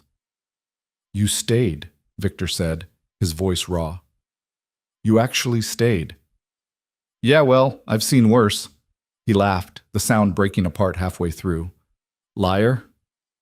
"Okay, yeah, that was pretty horrible, but it was also you, and—" Elara stopped, not sure how to finish that sentence. "And I've started caring what happens to you, which is probably stupid and definitely complicated, but there it is." Victor pulled back enough to look at her, his human eyes searching her face. "You understand what you're saying, what it means?" "I understand that we're both trapped in bodies that don't cooperate, that we've both been measured and found wanting by people who didn't matter, that somehow, in this nightmare situation, we found something that feels almost like, don't." Victor's hand came up to cover her mouth gently. "Don't say it. Not yet. Not until you're sure." Elara pulled his hand away. "What if I'm already sure?" "Then you're insane, and I'm the worst kind of selfish for wanting this anyway." Wanting what? Instead of answering, Victor kissed her. It wasn't gentle or romantic or any of the things first kisses were supposed to be. It was desperate and messy and tasted like bourbon and truth. And Alara felt something crack open in her chest that had been sealed shut since Marcus left. When they broke apart, both breathing hard, Victor said, "This changes everything. I know. I can't protect you if this becomes known. My enemies would use you against me. My organization would see you as weakness. We'd both be targets. Then we keep it secret. Alara, I'm already property in this house, already trapped. The only thing that makes it bearable is you. So either we do this, whatever this is, or we go back to pretending we're just captor and captive, and I don't think I can do that anymore." Victor stood, pulling her up with him. "You should rest. We both should. And tonight, when you come back..." He paused. "Tonight, everything changes. Be ready."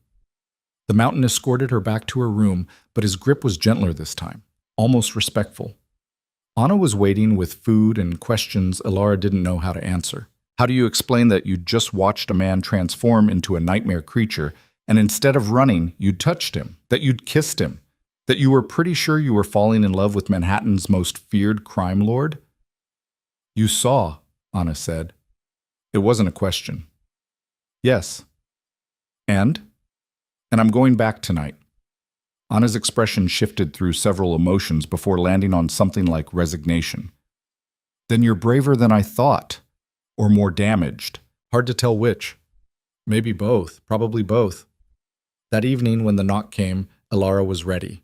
She'd spent the day thinking about Victor's warning that everything would change, trying to imagine what that meant. More conversations, different arrangements, some new phase of this bizarre relationship they'd stumbled into. The mountain led her to the shadowed room, but when the door opened, Alara stopped short. The space had been completely transformed. The single lamp remained, but now candles filled the room. Dozens of them, hundreds maybe, creating pools of warm light that pushed back the shadows. The cushions on the floor had been replaced with actual furniture. A couch, chairs, a small table set with food and wine. And Victor stood in the center of it all, wearing casual clothes instead of his usual suit, looking nervous in a way she'd never seen before. "What is this?" Alara asked. "An experiment in being human instead of transactions." Victor gestured to the couch. "Sit. Eat if you want. Tonight we're not captor and captive. We're just two people having a conversation." "That's not possible. Not really. Not with everything that's..." "I know, but we're going to pretend anyway. For a few hours, we're going to pretend we're normal people who met under normal circumstances and might actually have a chance at something real." Alara's throat went tight. "Victor, please, let me have this. Let us have this. One night where we're not defined by curses and debts and the ugliness we're both trapped in." So she sat, and they talked. Really talked. Not about monsters or magic or the darkness that hunted them both, but about small things. Favorite books and movies, childhood memories, the specific way New York smelled after rain, all the tiny details that made up a life beyond survival. Somewhere around midnight, Victor said, "Tell me what you'd do if you could have anything. Money, circumstances, none of it matters. What would you want?"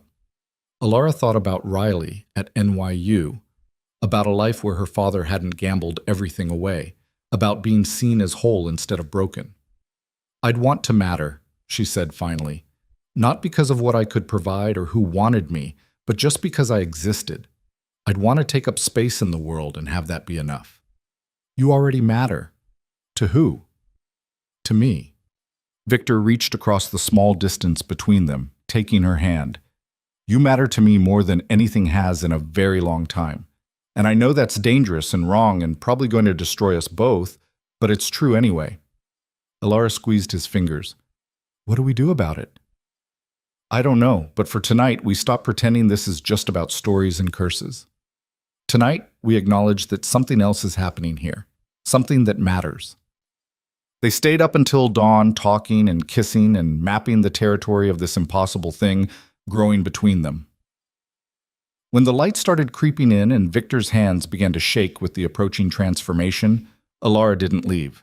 She stayed through it, watching him collapse and change, sitting beside the shadow creature and talking until the shift completed and Victor emerged human and exhausted. "Same time tonight?" she asked as the mountain appeared to escort her back. "Same time," Victor confirmed. "Every night, for as long as you'll have me." As Alara walked back to her room, she thought about Anna's warning that men like Victor didn't get happy endings, about the impossibility of loving someone cursed and dangerous, about all the ways this could end in disaster. But she also thought about Victor's eyes, human and monster both, looking at her like she was precious, about being seen and chosen despite every flaw and failure, about mattering to someone who understood what it felt like to be deemed insufficient. Maybe happy endings were for other people, but this, whatever this was, felt like enough. For now, it felt like enough. 3 weeks passed in a rhythm that felt almost like normalcy. Alara spent her days sleeping and thinking, her nights talking with Victor in the candlelit room that had become their sanctuary. They discussed everything and nothing, philosophy and childhood memories, the mechanics of running a criminal empire, and her favorite songs, the weight of inherited curses, and what it felt like to be invisible in a crowded room. And every dawn, she stayed through the transformation, watching Victor collapse and change, sitting beside the shadow creature until he returned to human form. Each time, it got a little easier. Not witnessing the pain, that never got easier, but accepting that both versions were him, equally real, equally deserving of care. But 3 weeks of stolen moments couldn't exist in a vacuum, not in a house built on violence and exploitation. Not when the man she was falling for controlled half of Manhattan's underworld. The first crack appeared on a Tuesday. Alara was eating breakfast. Anna had brought fresh pastries that tasted like childhood, when raised voices erupted from somewhere below her room. Male voices, angry and sharp. She recognized one immediately, Victor's, though she'd never heard him sound that cold before. "I don't care what Volkov thinks he's owed. The terms were clear. He overstepped." "Mr. Calderon, with respect, Volkov's organization controls the ports. If we want to maintain our shipping routes, then we find different routes. What we don't do is compromise on the rules. No children. That's non-negotiable." A pause. Then another voice, oily and sycophantic. "It was just one girl, 12 years old, already on the streets. Nobody would have missed." The sound of flesh hitting flesh echoed through the walls. Someone cried out, "Get out!" Victor's voice could have frozen oceans. "And tell Volkov if he ever brings that proposal to me again, I'll personally gut him and leave his body in the Hudson. We clear?" Footsteps, a door slamming, then silence. Alara sat with a half-eaten pastry, turning to paste in her mouth, reminded with brutal clarity exactly who Victor was during daylight hours. Not just the man who kissed her like she mattered. The crime lord who hit subordinates and threatened to gut people and ran an organization that trafficked women. The fact that he'd drawn a line at children didn't make him noble. It just made him slightly less monstrous than he could have been. Anna appeared in the doorway, looking troubled. "You heard that?" "Hard not to. Mr. Calderon maintains certain principles. They're not conventional morality, but they're consistent. That matters in this world." "Does it? Does it really matter if he draws lines in sand while building castles out of human suffering?" Anna's expression hardened. "You think you're the first person to struggle with what he is? To want to see him as just a man instead of everything else? You're not. But here's what you need to understand. Victor Calderon keeps hundreds of people alive who would die if someone crueler took his place. He maintains order in chaos. He prevents the worst excesses even while participating in terrible things. That's not redemption. But it's not nothing either. That's not good enough. Then leave. Request reassignment. Walk away." Anna's voice gentled. "But I think you won't. Because you've seen what's underneath all the violence and power. You've seen him vulnerable. And now you can't unsee it." She was right. Alara hated that she was right. That night, Victor was waiting in their usual room, but the candles weren't lit. He sat in near darkness, still wearing the tailored suit that marked him as the crime lord instead of just the man. "You heard this morning?" he said when Alara entered. Not a question.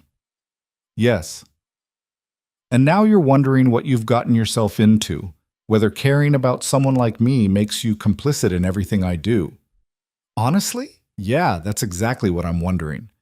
Victor stood, moving to pour bourbon with hands that weren't quite steady. I could apologize, tell you that I'm trapped by circumstances, that I inherited this empire and didn't choose it, that I'm doing the best I can within an impossible situation. All of that would be true. But it would also be bullshit justification for the fact that I profit from human misery. Then why do it? Why not walk away? Because if I walk away, someone worse takes over. Someone who doesn't care about rules or limits or treating people with even baseline dignity. And because this curse, he gestured at himself, at the human form that wouldn't last past sunrise, requires resources to manage, medical care, secure locations, people loyal enough to keep secrets. That doesn't come cheap. So you sell women to pay for it? Yes. The admission landed flat. I sell women. I move drugs. I facilitate violence and corruption and every ugly thing that makes this city run. I am not a good man, Alara. I've never pretended to be. But you're good to me. That's different. Is it? Or is that just the excuse we're both using to pretend this isn't completely insane? Victor set down his glass with enough force to crack the crystal. What do you want me to say? That I'll change? That loving you will somehow transform me into someone decent? That's not how this works. I am what I am, monster during the day in ways that have nothing to do with the curse, and monster at night in ways I can't control. The only choice is whether you can accept that or not. The word loving hung in the air between them like smoke. You said loving, Alara pointed out quietly. Victor's jaw clenched. I did. You meant it? Unfortunately, yes. Which is why you should probably run. Because men like me don't get to keep the things we love. We destroy them. It's what we do. Alara crossed the space between them, forcing Victor to look at her. I'm already destroyed. Remember? That's how I ended up here. So maybe we skip the part where you try to protect me from yourself and just... She stopped, searching for the right words. Just let me decide what I can handle. And what can you handle? I don't know yet, but I know I'm not ready to walk away, even knowing what you are, what you do. Victor pulled her against him, his forehead resting against hers. You're going to regret this. We both are. Probably. But at least we'll regret it together. They didn't talk much that night. Didn't need to. They sat tangled together on the couch while Alara read aloud from a book of poetry Anna had brought her, Victor's fingers tracing absent patterns on her arm, both of them pretending they had more time than they did. When dawn came and the transformation started, Alara held him through it, whispering the poetry even as his body twisted and changed beneath her hands. The shadow creature that emerged curled around her protectively, making sounds that might have been contentment, and Alara let herself believe, just for a moment, that maybe they could make this work. The second crack appeared 5 days later. Alara was walking back from the bathroom. She'd been granted limited freedom to move around the third floor during daylight hours. When she heard crying, real crying, the kind that came from somewhere deep and broken. She followed the sound to a door she'd never noticed before, slightly ajar. Inside, she found Sophie, the red-headed girl from her first day in the basement, sitting on a bed identical to Alara's and sobbing into her hands. Sophie? The girl's head snapped up, eyes red and swollen. Alara, sorry, I didn't... They said I could have this room, that I'd earned it, but I didn't realize you were... It's okay. What happened? Sophie laughed, wet and bitter. What do you think happened? I got upgraded, served at one of Mr. Calderon's dinner parties, smiled pretty, didn't make any mistakes. So now I get a real room instead of a mattress on the floor. Lucky me. That's good, isn't it? Better than downstairs? Sure, until they decide I'm useful for something else. Or until I age out. Or until I stop being compliant. Sophie wiped her eyes viciously. You know what the worst part is? I'm grateful. I actually feel thankful for a bed and regular meals and not being hurt every day. That's what this place does to you. It makes you grateful for the bare minimum of human decency. Alara sat beside her on the bed, thinking about her own room, her own meals, the protection Victor afforded her. Yeah, I know what you mean. Do you? Because word is you've got special treatment. That you're sleeping in Mr. Calderon's rooms, that you're... Sophie stopped herself. Sorry, that's not fair. You're trapped here same as me. Am I, though? Trapped, I mean? Or am I just choosing to stay because it's easier than facing what's outside?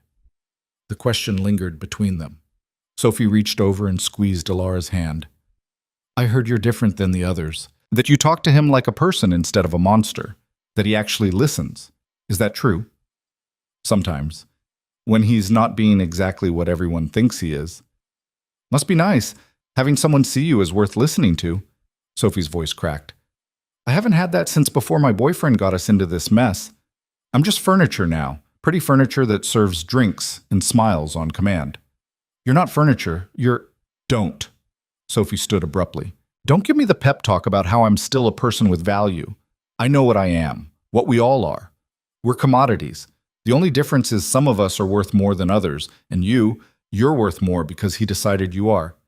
That's all that matters in here. She left before Alara could respond, the door closing with a soft click that felt heavier than a slam. Alara sat alone in Sophie's new room, staring at the bed that was identical to her own, thinking about the women still downstairs on mattresses on concrete floors, about the casual cruelty of a system where a bed and regular meals counted as privilege, about the fact that Victor maintained this system, profited from it, even while maintaining his careful rules and limits. That night, she brought it up. Tell me about the women downstairs, the ones who aren't selected for special assignments. What happens to them? Victor's expression shuddered. They work, kitchen, cleaning, laundry. The ones who prove reliable get better assignments. The ones who don't, he stopped.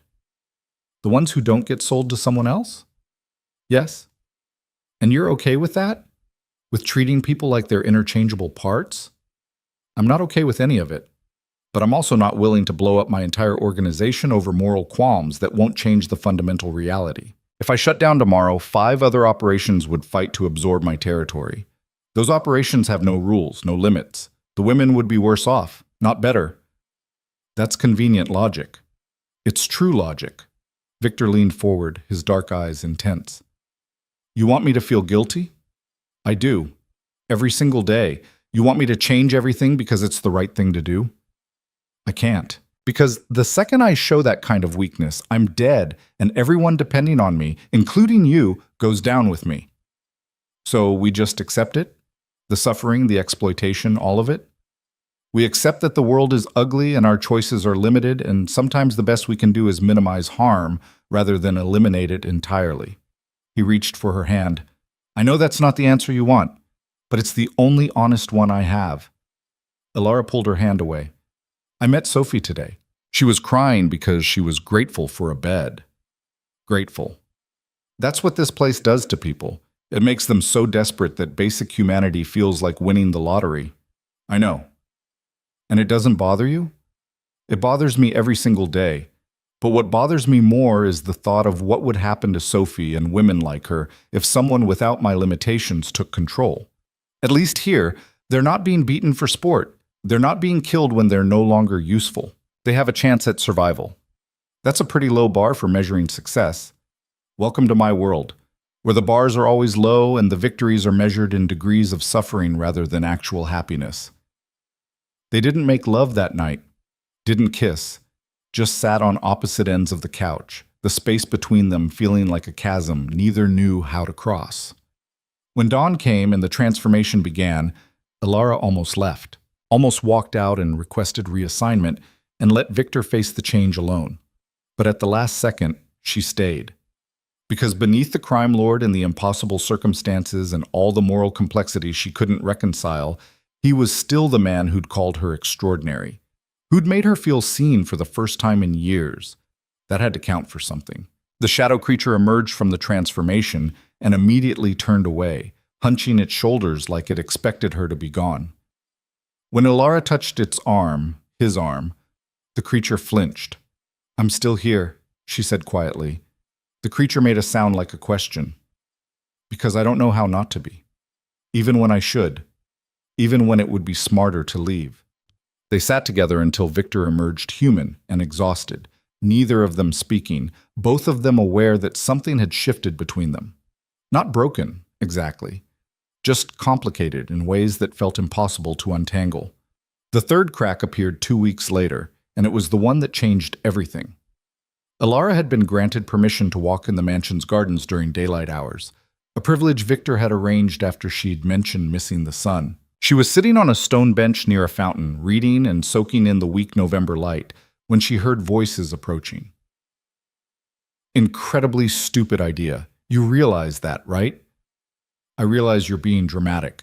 The Volkov situation has been brewing for months. We need to show strength. Alara recognized the second voice as Victor's, though it held none of the warmth she was used to. This was Victor the crime lord, cool and calculating. Showing strength doesn't require throwing a gala and inviting half the city's criminal elite. That's showing off. The first voice belonged to someone Alara didn't recognize, male, older, with the crisp diction of someone who'd gone to expensive schools. The gala serves multiple purposes. It demonstrates that we're not intimidated. It provides neutral ground for negotiations. And it gives me the opportunity to announce my engagement. Alara's heart stopped. Engagement? The older man sounded as shocked as Alara felt. To who? Catherine Volkov, Gregor's daughter. It's a strategic alliance that solves several problems at once. You can't be serious. Catherine is beautiful, well-connected, and the key to securing a permanent truce with her father's organization. Yes, I'm aware of what she is. That's exactly why it works. The voices moved past Alara's bench, neither man noticing her sitting frozen among the carefully manicured hedges. She watched Victor walk by. Impeccable suit, perfect posture, every inch the powerful crime lord, and felt something crack open in her chest. He was getting married.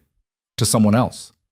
Someone strategic and useful, and definitely not a broken waitress from Queens who couldn't give him children or connections or anything except stories in the dark. Alara sat in the garden long after the voices faded, staring at the fountain and trying to remember how to breathe. Of course he was getting married to someone appropriate. Of course their midnight conversations and stolen kisses didn't mean he'd upend his entire life for her. She was a convenience, a comfort, maybe even genuine affection. But she wasn't the future. She'd never been the future. She should have known better. She did know better. But somehow she'd let herself believe anyway. When Anna came to collect her for the evening, Alara's face must have given something away because the older woman's expression immediately filled with concern. What happened? When's the gala? The one where Victor announces his engagement. Anna's face fell. You heard about that. Is it true? Yes. It's been in the works for weeks, a strategic alliance with the Volkov family. I assumed Victor would tell you himself. Why would he? I'm just the entertainment. The woman who tells him stories so he doesn't completely lose his mind. That doesn't exactly come with disclosure rights about his personal life. Alara, so don't. Whatever you're about to say, just don't. Alara stood, brushing off her dress with hands that shook. When is it? The gala? Saturday night, 3 days from now. 3 days. 72 hours until Victor stood in front of Manhattan's criminal elite and promised himself to someone who actually mattered. I want to go, Alara heard herself say. Anna blinked. What? The gala. I want to attend. Can you arrange that? Absolutely not. You're not cleared for that kind of event. And even if you were, it would be incredibly dangerous. I don't care. I want to see it. I want to watch him do it. Alara met Anna's eyes. Please.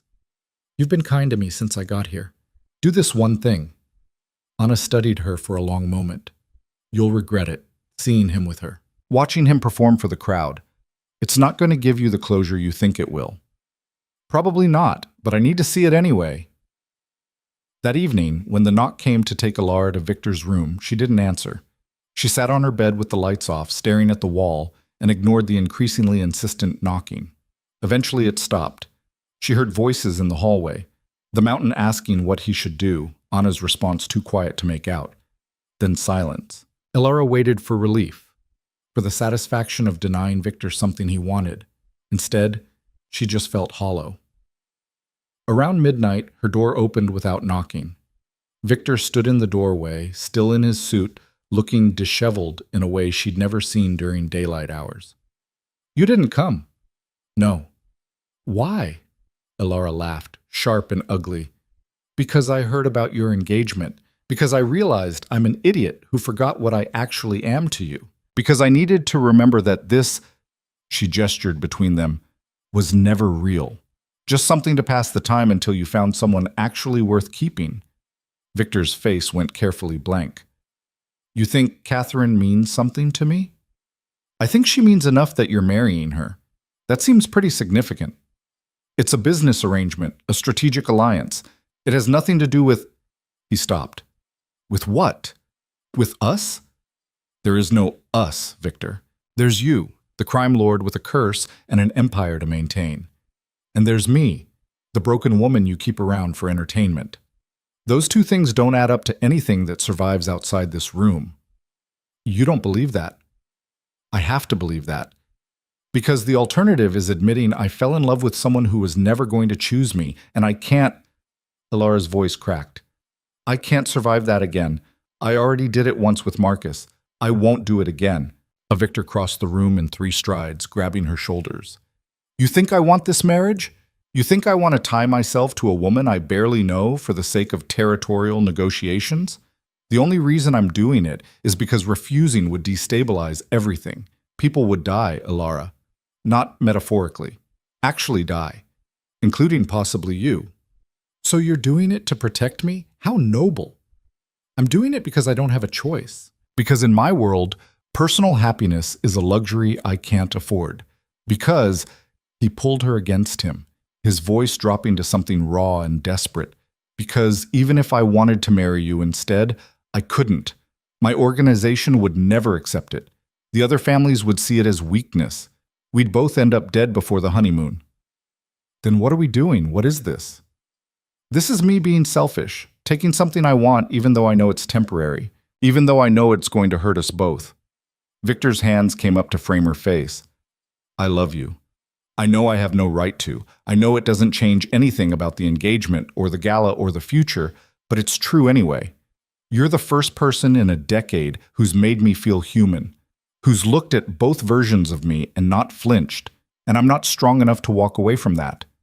You love me, but you're marrying someone else. Yes. That's not enough, Victor. Love without action is just words. I know, and I'm asking you to accept it anyway, to keep doing this, these nights, these conversations, even knowing where it leads, even knowing I can't give you the future you deserve. His forehead pressed against hers. I know I'm a bastard for asking. I know it's unfair, but I'm asking anyway. Ilara should have said no, should have demanded he figure out a way to actually choose her or let her go. Should have had more self-respect than to accept being the secret while someone else got the ring and the public commitment.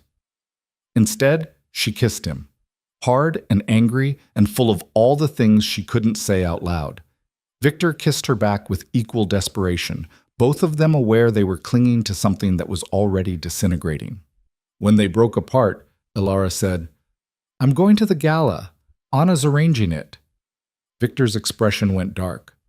No, absolutely not. It's not a request. Ilara, listen to me.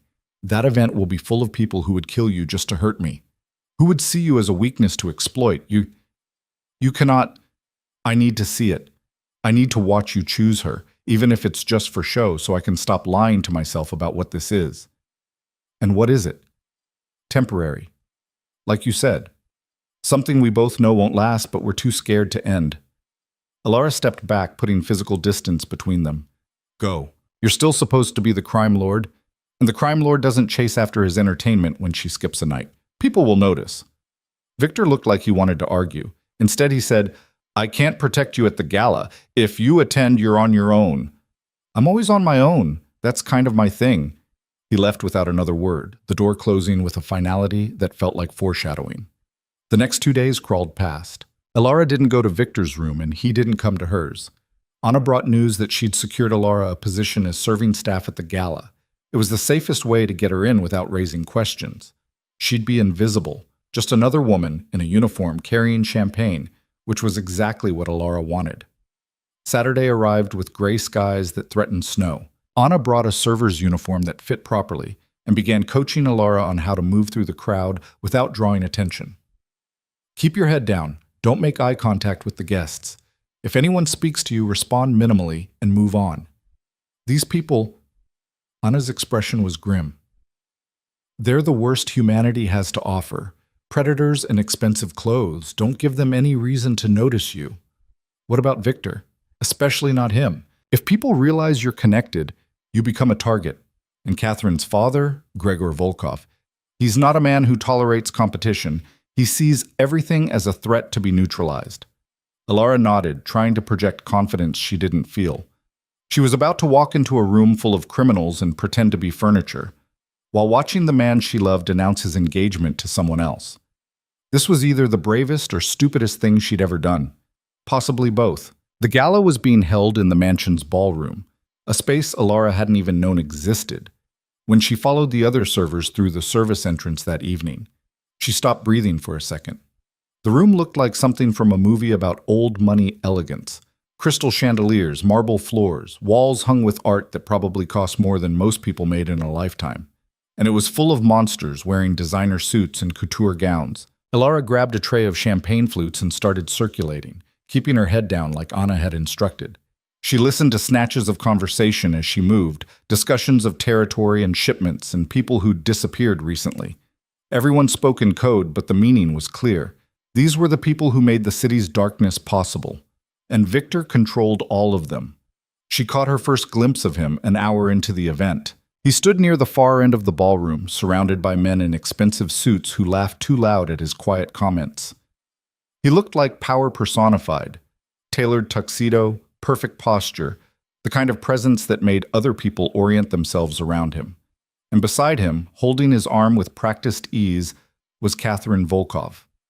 She was beautiful in the way magazine covers were beautiful, cold and perfect and completely inaccessible. Blonde hair swept into an elaborate updo, a dress that probably cost more than Alara's father's debt, diamonds at her throat that caught the light with every breath. She smiled at Victor with the confidence of someone who'd never questioned her right to stand beside powerful men. Alara felt something twist in her chest. This was Victor's future. This elegant, perfect woman who fit seamlessly into his world, not a broken waitress from Queens who told stories in the dark. She was refilling her tray at the service station when the lights dimmed slightly. The crowd quieted. Victor stepped onto a small raised platform at one end of the ballroom, Catherine still at his side. "Thank you all for coming," Victor's voice carried across the room with easy authority. "Tonight marks a significant moment for our organization. As many of you know, relations with the Volkov family have been strained in recent months. Tonight, we put those tensions to rest." He turned to Catherine, taking her hand. "Catherine has agreed to become my wife. Our union will strengthen both our families and bring stability to territories that have seen too much conflict.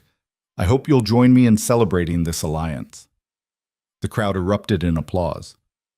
Alara watched Catherine lean in to kiss Victor's cheek, watched him smile in return with an expression that looked genuine enough to fool anyone who didn't know what his real smiles looked like. She watched and felt her heart crack cleanly in two. Then the front doors exploded inward. The wood splintered inward with a sound like bones breaking. Armed men poured through the ruined entrance, 6, 8, maybe 10 of them, all wearing black tactical gear and carrying weapons that looked military grade. The ballroom erupted into chaos instantly. Women screamed, men shouted, champagne flutes shattered against marble as people dove for cover. Alara's tray hit the floor. She dropped behind a marble column, her heart trying to punch through her ribcage, watching the scene unfold with the detached clarity that sometimes comes with terror. Victor moved first.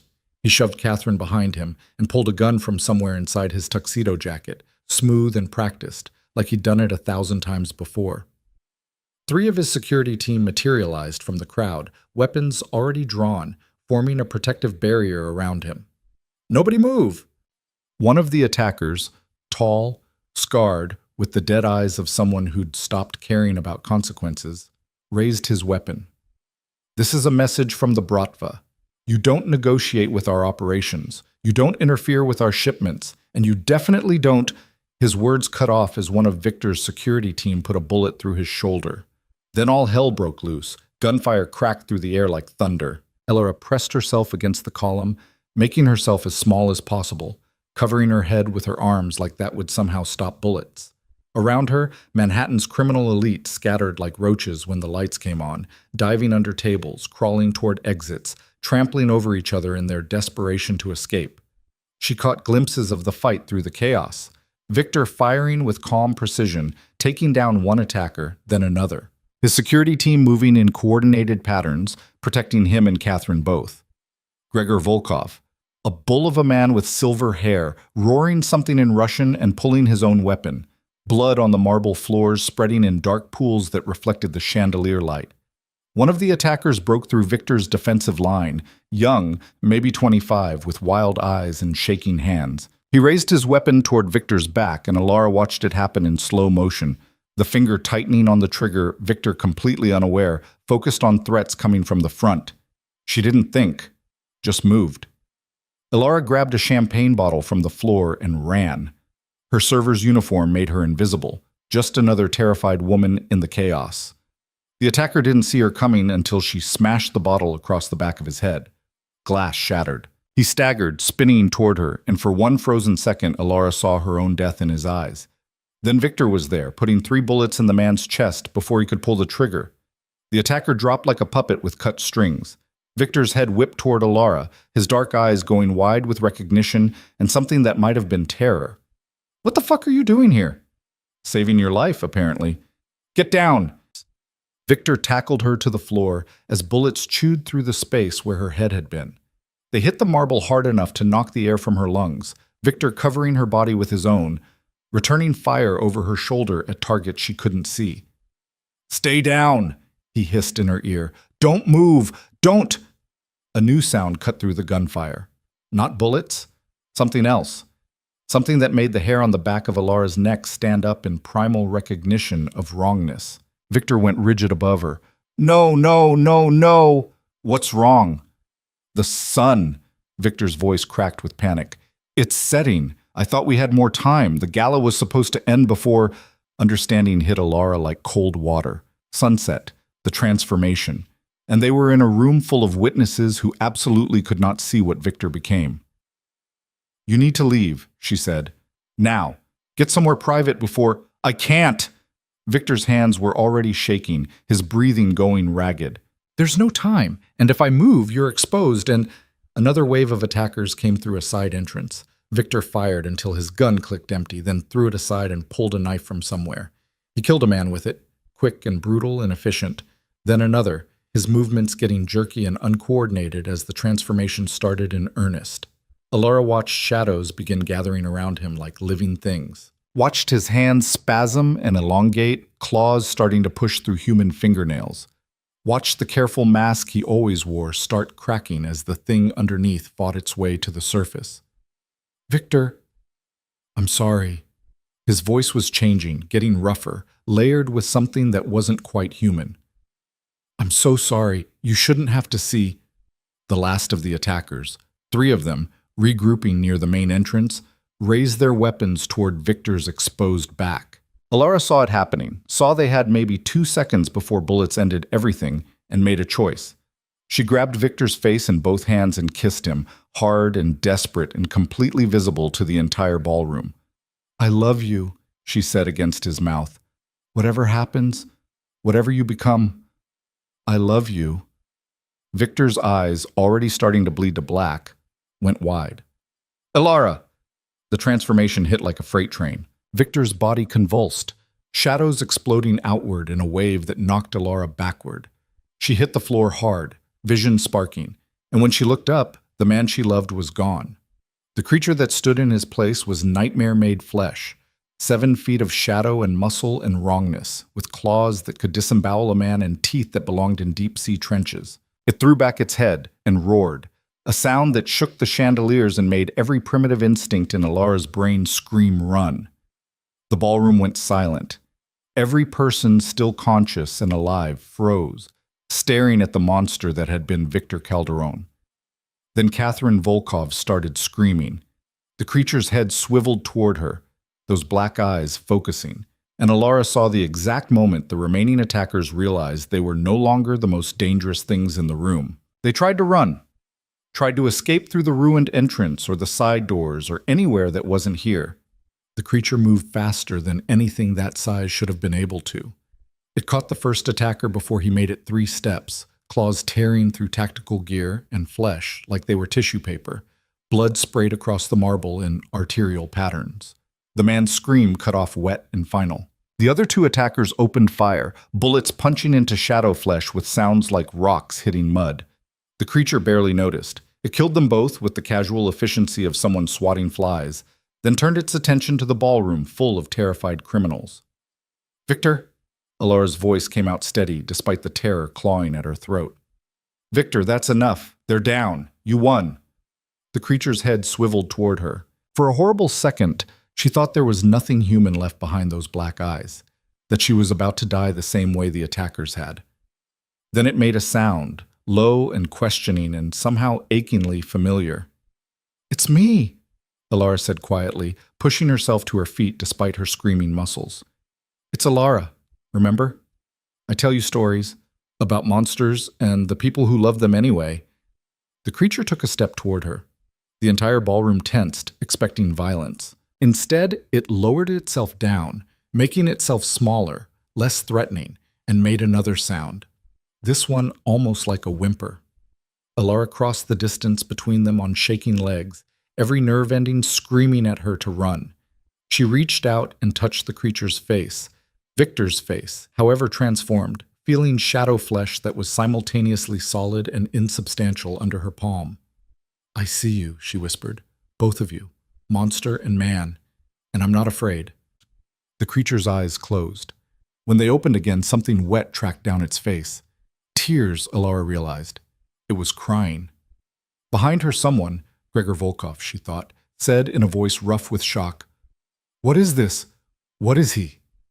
Alara turned to face the room full of Manhattan's criminal elite. They stared back at her with expressions ranging from horror to fascination to calculation. Catherine had stopped screaming but looked like she might start again at any moment. Victor's security team stood frozen, unsure whether to protect their transformed boss or run for their lives. And standing near the destroyed entrance, having arrived sometime during the chaos, was an old man in a priest's collar. He looked at the creature that was Victor Calderon, with eyes that held no surprise at all. "The Calderon curse," the old man said, his voice carrying clearly through the shocked silence. 6 generations.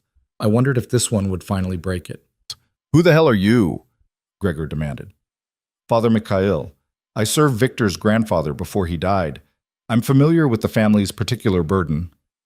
The priest moved forward slowly, keeping his hands visible. "The curse was laid by a woman named Katerina Volkov, actually. Perhaps you've heard of her, Gregor? Your great-great-grandmother? The one your family doesn't like to mention?" Gregor's face went through several interesting color changes. "That's a myth, a story to scare children." "Is it? Because I'm looking at living proof that it's very real." Father Mikhail stopped a respectful distance from the creature. "Katerina was a witch, the real kind, not the fairy tale version. She laid a curse on the Calderon line after Victor's ancestor betrayed her daughter. Every male Calderon since has carried the burden. Human by day, monster by night, torn between two forms that can never fully integrate." "There has to be a way to break it," Alara said. Her hand was still on the creature's face, feeling it lean into her touch. "Curses always have conditions." "They do. This one requires something most people aren't capable of." Father Mikhail met Alara's eyes. "True love. Not the fairy tale kind where everything is easy. Real love that sees both halves and chooses them anyway.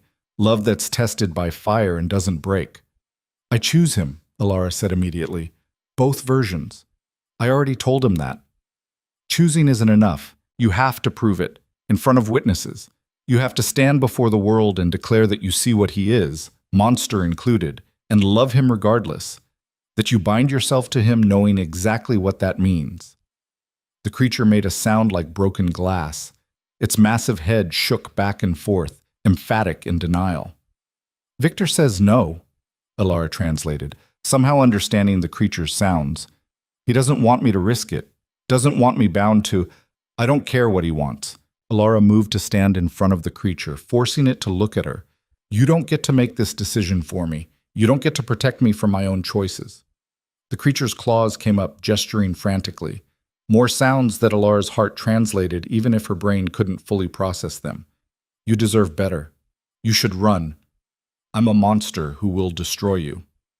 "Yeah, you probably will. We'll probably destroy each other in a dozen different ways."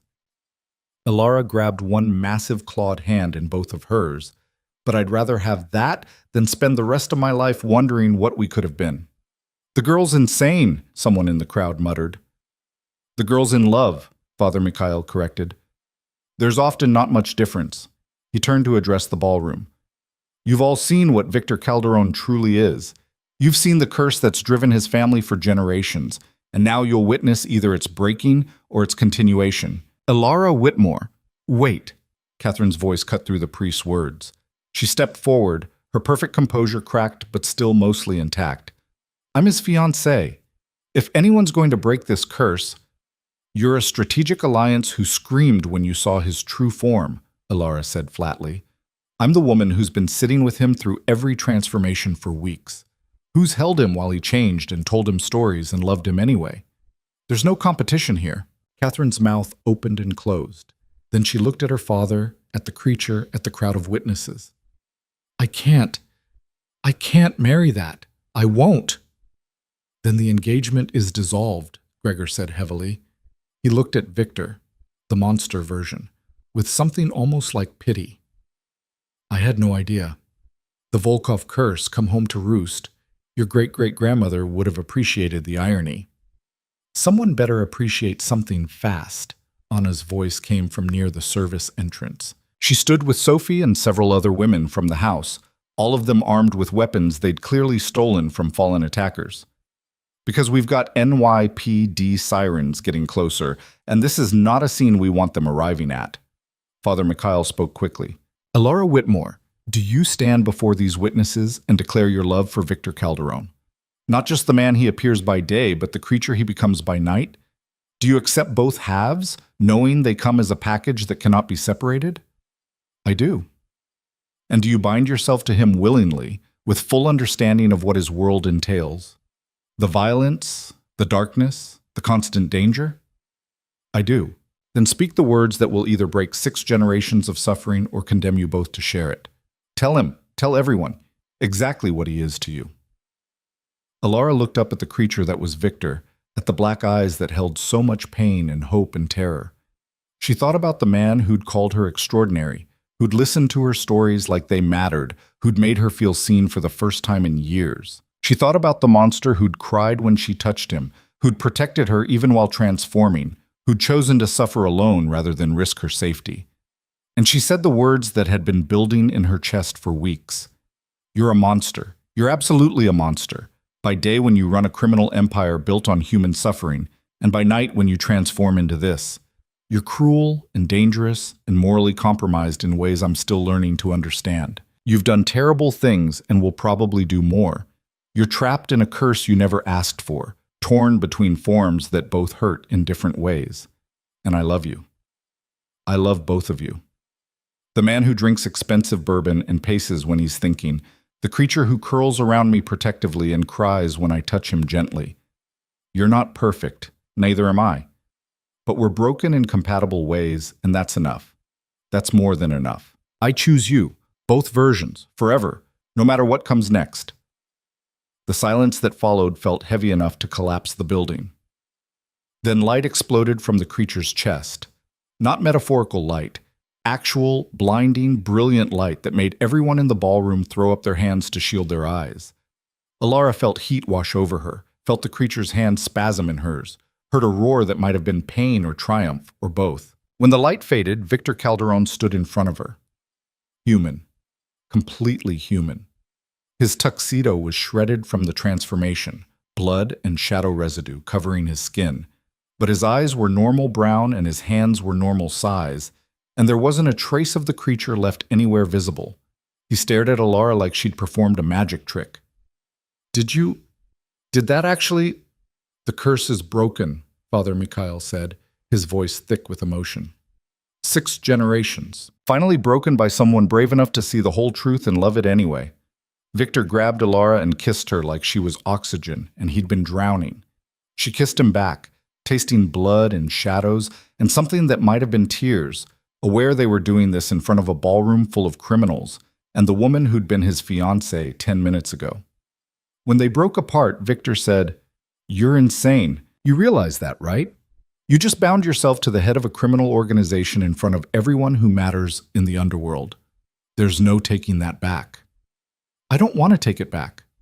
I can't offer you a normal life, can't promise safety or simplicity or anything resembling conventional happiness. Good, because I'd be terrible at conventional anyway. Someone in the crowd, Alara thought it might be Gregor, started laughing. Then others joined in, the sound building until the entire ballroom was filled with the slightly hysterical laughter of people who'd just watched something impossible happen. Well, Catherine said, smoothing her dress with shaking hands, this is certainly the most memorable engagement party I've ever attended, even if it's not my engagement anymore. I'll compensate your family for the dissolved alliance, Victor said, his arm still wrapped around Alara. Name the terms. Actually, Gregor stepped forward, his expression calculating. I think this works better. A curse broken is more powerful than a simple alliance. The other families will think twice before moving against someone who can accomplish the impossible. He extended his hand to Victor. The Volkovs and the Calderones remain allied, just through mutual respect rather than marriage. Victor shook his hand, still looking slightly dazed. I appreciate that. Plus, your girl has excellent instincts. She saved your life tonight. That's worth more than a strategic marriage. Gregor turned to Alara. You ever decide you want to work in this business for real? I'll pay you double whatever he does. She's not working for anyone, Victor said flatly. She's... What are you exactly? Yours, Alara said simply. If you'll have me. That's not even a question. Victor pulled her closer, lowering his voice so only she could hear. But you need to understand what you just signed up for. My world is violence and darkness. People will try to hurt you to get to me. You'll be a target for the rest of your life. And I can't guarantee I won't fall back into some version of being a monster, curse or no curse. This isn't a fairy tale ending. I know. I'm good with that. You shouldn't be good with that. You should be demanding better. Yeah, well, I've learned that better is subjective, and right now, this... She gestured between them at the ballroom full of chaos, at the impossible thing they'd just accomplished. This feels pretty damn good. The sirens were getting louder. Anna appeared at Victor's elbow. We need to clear out. Now. My people are scrubbing the security footage, but we've got maybe 5 minutes before NYPD arrives. Victor nodded, suddenly all business. Get everyone out through the service exits. Make sure the bodies are accounted for. The attackers were Bratva. We'll send them back as a message. Gregor, you and your people good to handle the authorities? We've got our story straight. Attempted robbery. Your security team defended the guests. The perpetrators fled. Standard narrative. Gregor was already moving toward the exit, Catherine and his security team following. Calderon, congratulations on breaking your curse. Try not to do anything else impossible tonight. My heart can't take it. The ballroom emptied rapidly, criminals and witnesses scattering like they'd never been there. Within minutes, only Alara, Victor, Anna, and the priest remained among the bodies and broken glass. You should go too, Victor said to Father Mikhail. Before the police arrive and start asking uncomfortable questions about why a priest was at a criminal's engagement party. I'll go. But first, the old man reached into his robe and pulled out a small leather book, pressing it into Victor's hands. This belonged to your grandfather. It has information about the curse, about Katerina Volkov, about your family's history. He wanted you to have it if the curse ever broke. I've been carrying it for 15 years, waiting. Victor took the book with hands that weren't quite steady. Thank you for coming. For bearing witness to love winning for once? Father Mikhail smiled. It's rare in this world. Worth celebrating. He turned to Alara. You're either the bravest woman I've ever met or the most foolish. Possibly both. Everyone keeps saying that. I'm starting to think it's my defining characteristic. The priest laughed and left through the service entrance, his robe swishing against the marble floors. Anna checked her watch. 3 minutes. Victor, you need to change clothes. Alara, you're coming with me. We need to get you somewhere the police won't find you. Wait, where am I going? Alara asked as Anna grabbed her arm. To Victor's private rooms. The real ones, not the ones he uses for business. You're not sleeping in the third-floor guest quarters anymore. Not after what you just did. Anna was already pulling her toward a hidden door in the ballroom's paneling. Come on, move! Victor caught Alara's other hand before Anna could drag her away completely. I'll find you. As soon as I deal with the police and the cleanup, don't go anywhere. Where would I go? I just publicly declared my love for you in front of Manhattan's entire criminal elite. I'm kind of committed at this point. He kissed her again, quick and fierce. I love you, even though it's a disaster, even though we're both probably insane. Especially because we're both insane, Alara corrected. Then Anna was pulling her through the hidden door, down a narrow servants' corridor, upstairs that twisted in ways that made no architectural sense. They emerged in a part of the mansion Alara had never seen, quieter, more private, decorated with actual warmth instead of the cold elegance of the public spaces. These are Victor's personal quarters, Anna explained, pushing open a heavy wooden door. No one comes here without his explicit permission. You'll be safe. The rooms beyond were beautiful, lived-in beautiful, not museum beautiful. Books everywhere, a half-finished chess game on a side table, artwork that looked chosen for personal meaning rather than investment value. It felt like Victor in a way the rest of the mansion never had. Get some sleep, Anna said. Or try to. It's been a hell of a night. Anna, the women downstairs, Sophie and the others, what happens to them now? Anna's expression softened. I don't know. That's between you and Victor. But if you're serious about being his partner, really his partner, not just the woman he keeps in his rooms, you'll have the power to change things. Use it well. She left, closing the door with a soft click. Alara stood in the center of Victor's private space, still wearing a shredded server's uniform, covered in blood and champagne and the residue of impossible things, and tried to process everything that had happened in the last few hours. She'd watched a gala turn into a war zone, had saved Victor's life, had watched him transform in front of witnesses who absolutely shouldn't have seen, had broken a sixth-generation curse through sheer stubborn love, had dissolved his engagement and claimed him publicly in the most dramatic way possible.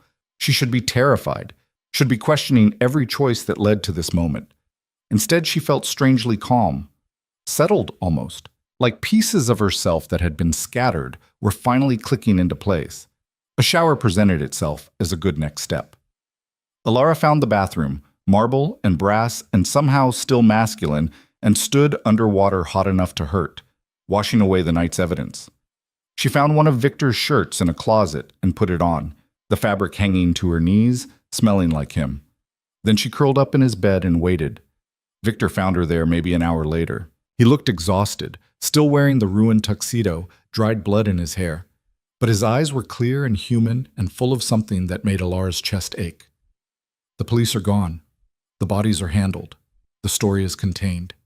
He sat on the edge of the bed, reaching out to touch her face like he needed to confirm she was real. Gregor's already spreading word about what happened. By morning, every family in the city will know the Calderon curse is broken and that you're the one who did it.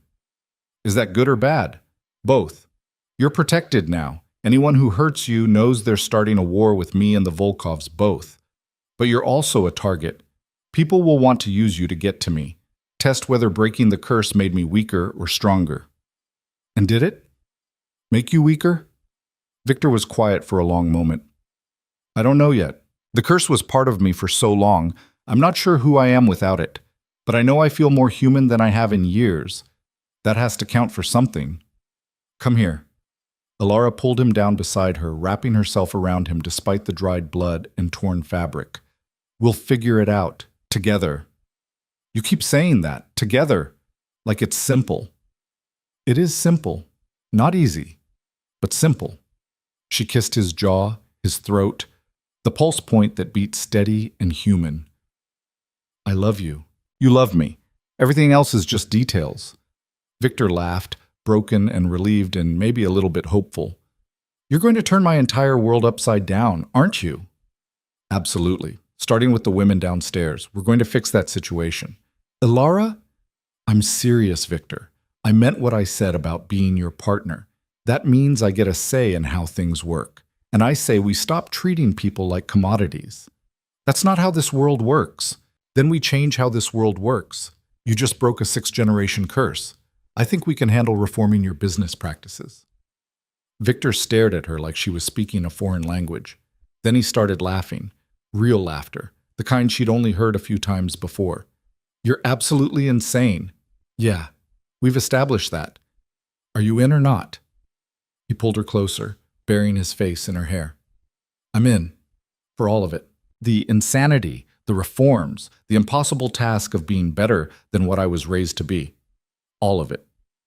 They stayed like that as night deepened outside the windows, two broken people choosing each other despite every rational reason not to. Somewhere in the mansion, the cleanup continued. Somewhere in the city, word was spreading about the impossible thing that had happened at Victor Calderon's engagement party. Somewhere, people were already planning how to exploit or attack or capitalize on the night's events. But in Victor's private rooms, for a few stolen hours, none of that mattered. There was just Alara and Victor, and the quiet certainty that they'd found something worth fighting for, even if that fight would probably destroy them both in the end. Even if they were trading one kind of curse for another. Even if happy endings were for other people, and all they got was survival in each other. It was enough. For now, for tonight, for this moment, it was more than enough. "I've known since the second meeting," Victor continued, his voice cutting through the gunfire with eerie calm. "You think I don't vet everyone who gets close to me? The engagement was bait, Gregor, and you took it exactly like I knew you would." Gregor's face contorted with rage. "Kill him! Kill them all!" The assault intensified. Victor's security was good, but they were outnumbered 3-1. Bodies dropped on both sides. Men in tuxedos and tactical gear alike crumpling to the marble floor. The air filled with the acrid smell of gunpowder and copper. Alara watched it unfold from her position against the wall, paralyzed by the sheer violence. This was Victor's world without the carefully maintained veneer. Raw and brutal and completely unforgiving. Then she saw the shooter. One of Gregor's men had circled around, positioning himself behind an overturned table with a clear line of sight to Victor's back. Victor was focused on the main assault, directing his team, completely unaware of the threat behind him. Alara didn't think. She just moved. She grabbed a champagne bottle from a fallen tray and ran, her server's uniform making her invisible in the chaos. The shooter had his finger on the trigger when Alara slammed the bottle against the back of his skull. It didn't shatter like in movies, just made a sick thud that sent the man sprawling forward. The movement caught Victor's attention. He turned, saw the unconscious shooter, saw Alara standing there with a champagne bottle and shaking hands, and something in his expression shifted. "Get down!" he shouted. But it was too late. Another shooter had spotted her. Alara saw the gun swing toward her, saw the finger tighten on the trigger, and knew with absolute certainty she was about to die. Victor moved impossibly fast, his body a blur as he threw himself between Alara and the shooter. The bullet caught him in the shoulder, spinning him around. He hit the floor hard, blood spreading across his white shirt in a bloom of crimson. "No!" Alara dropped to her knees beside him, her hands going to the wound automatically. "No, no, no, Victor, stay with me. You shouldn't be here," he gasped. "Why are you here?" "Because I'm an idiot who can't let go even when I should." "Press down on this, keep pressure." Around them the battle raged, but something was changing. Victor's security had regrouped, pushing Gregor's men back toward the shattered doors. The tide was turning. And then the sun set. Alara felt it before she saw it. The way Victor's body went rigid beneath her hands, his eyes going wide with something like panic. "No," he whispered. "Not now, not here. Alara, you need to run. I'm not leaving you. You don't understand. The change, it's starting, and there are too many people." His voice broke off in a sound that was half groan, half growl. "I can't control it in combat. I'll kill everyone, including you." Shadows were already gathering around him, darker than the smoke filling the ballroom, moving with purpose instead of drifting. The temperature dropped so fast, Alara could see her breath. Victor's hand shot out, grabbing her wrist with crushing strength. "Run, please! I'm begging you!" The transformation hit like a wave. Victor's body convulsed, bones cracking and reforming, skin rippling as it darkened to living shadow. Alara scrambled backward but didn't run, watching in horror and fascination as the man she loved twisted into something else entirely. The shadow creature that emerged was different from the one she'd seen in their private room. This one was larger, more aggressive, its black eyes burning with an intelligence that felt predatory rather than protective. It rose to its full height, easily 8 feet tall now, and roared with a sound that made the remaining chandelier shake. The ballroom went silent. Everyone, Victor's people and Gregor's alike, stopped fighting to stare at the monster that had appeared in their midst. Gregor recovered first. "What the hell is that?" "That," Catherine said, her voice shaking, "is the Calderon curse. The real reason his family has held power for 6 generations. The thing that makes them unkillable." The creature's head swung toward Gregor, lips pulling back from too many teeth. It took a step forward, and Gregor's men opened fire. Bullets punched through shadow flesh and came out the other side, doing no damage Alara could see. The creature just kept coming, moving with terrifying speed. It caught the first shooter by the throat, lifting him off the ground one-handed. The man's scream cut off with a wet crunch. The creature dropped the body and moved to the next target, shadow claws tearing through tactical vests like tissue paper. Gregor's assault team broke. They ran for the shattered doors, trampling over each other in their panic to escape. Gregor himself was backing away, his gun hanging forgotten in his hand, his face gray with terror. The creature stalked toward him with deliberate intent. This wasn't mindless violence, this was execution. "Victor, stop!" Alara's voice cut through the chaos. "Don't kill him. You're not a mindless monster. I know you're still in there." The creature paused, its head tilting toward her. Those black eyes fixed on Alara with an intensity that should have been terrifying. Maybe was terrifying, but she stood her ground. "I've seen you like this before," she said, walking slowly toward the creature even as every survival instinct screamed at her to run. "I've sat with you, talked to you. You've never hurt me. Don't start now by becoming exactly what they all think you are." The creature's claws flexed. Shadow roiled around its form like living smoke. Behind it, Gregor was crawling toward the exit, forgotten for the moment. "Please," Alara said, close enough now to touch it. "I know you're in there. I know you can hear me. Don't let the curse win. Don't let it turn you into something you're not." The creature's hand shot out, and for a second Alara thought she'd miscalculated. That the thing wearing Victor's consciousness was too far gone to recognize her. Then those massive claws cupped her face with impossible gentleness, and the creature made a sound that was almost like a sob. "There you are," Alara whispered, leaning into the touch. "I see you. Both of you. The man and the monster. And I'm not afraid." The creature pulled back, its form shuddering. When it looked at her again, something in those black eyes had shifted. More human. More Victor. Behind them, Catherine's voice rang out, sharp and clear. "The curse can be broken." Every head in the ballroom turned toward her.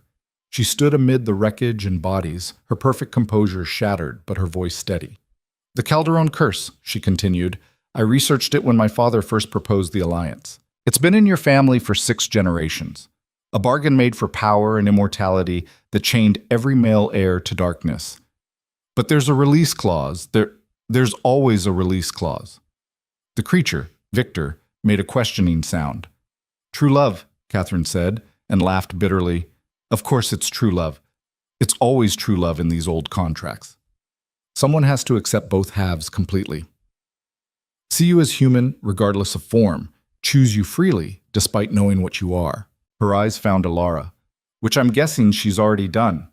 "I don't understand," Alara said. "The curse splits you," Catherine addressed Victor directly. "Man by day, monster by night, never whole. But if someone loves both versions, really loves them, not just tolerates them, the split heals. You become one being instead of 2 warring halves." "How do you know this?" Victor's voice came from the creature's mouth, distorted but recognizable. "Because my family has been trying to figure out how to kill you for 3 generations. We found the original contract in old archives. The curse maker built in a failsafe because even demonic bargains have rules." Catherine's expression was unreadable. "I was supposed to marry you, get close enough to learn if the rumors about the curse were true, then help my father destroy you. But you knew that from the start." "Yes." "And you were going to use me to draw him out, let him think he had the upper hand, then crush him publicly." "Yes." "Except you didn't count on her." Catherine gestured to Alara. "The broken waitress from Queens who somehow did what 6 generations of Calderons couldn't manage. She broke your curse just by giving a damn." "I haven't broken anything," Alara protested. "He's still—" She gestured at the shadow creature. Because he hasn't accepted it yet. Because he's spent his whole life believing he's two separate things. The man who's worth saving and the monster that deserves to be trapped. But if he accepts that they're both him, both equally real, both equally deserving of love, Catherine stopped. Well, the contract says the curse shatters. The creature stood frozen, processing. Around the ballroom, the remaining guests and security personnel watched in silence.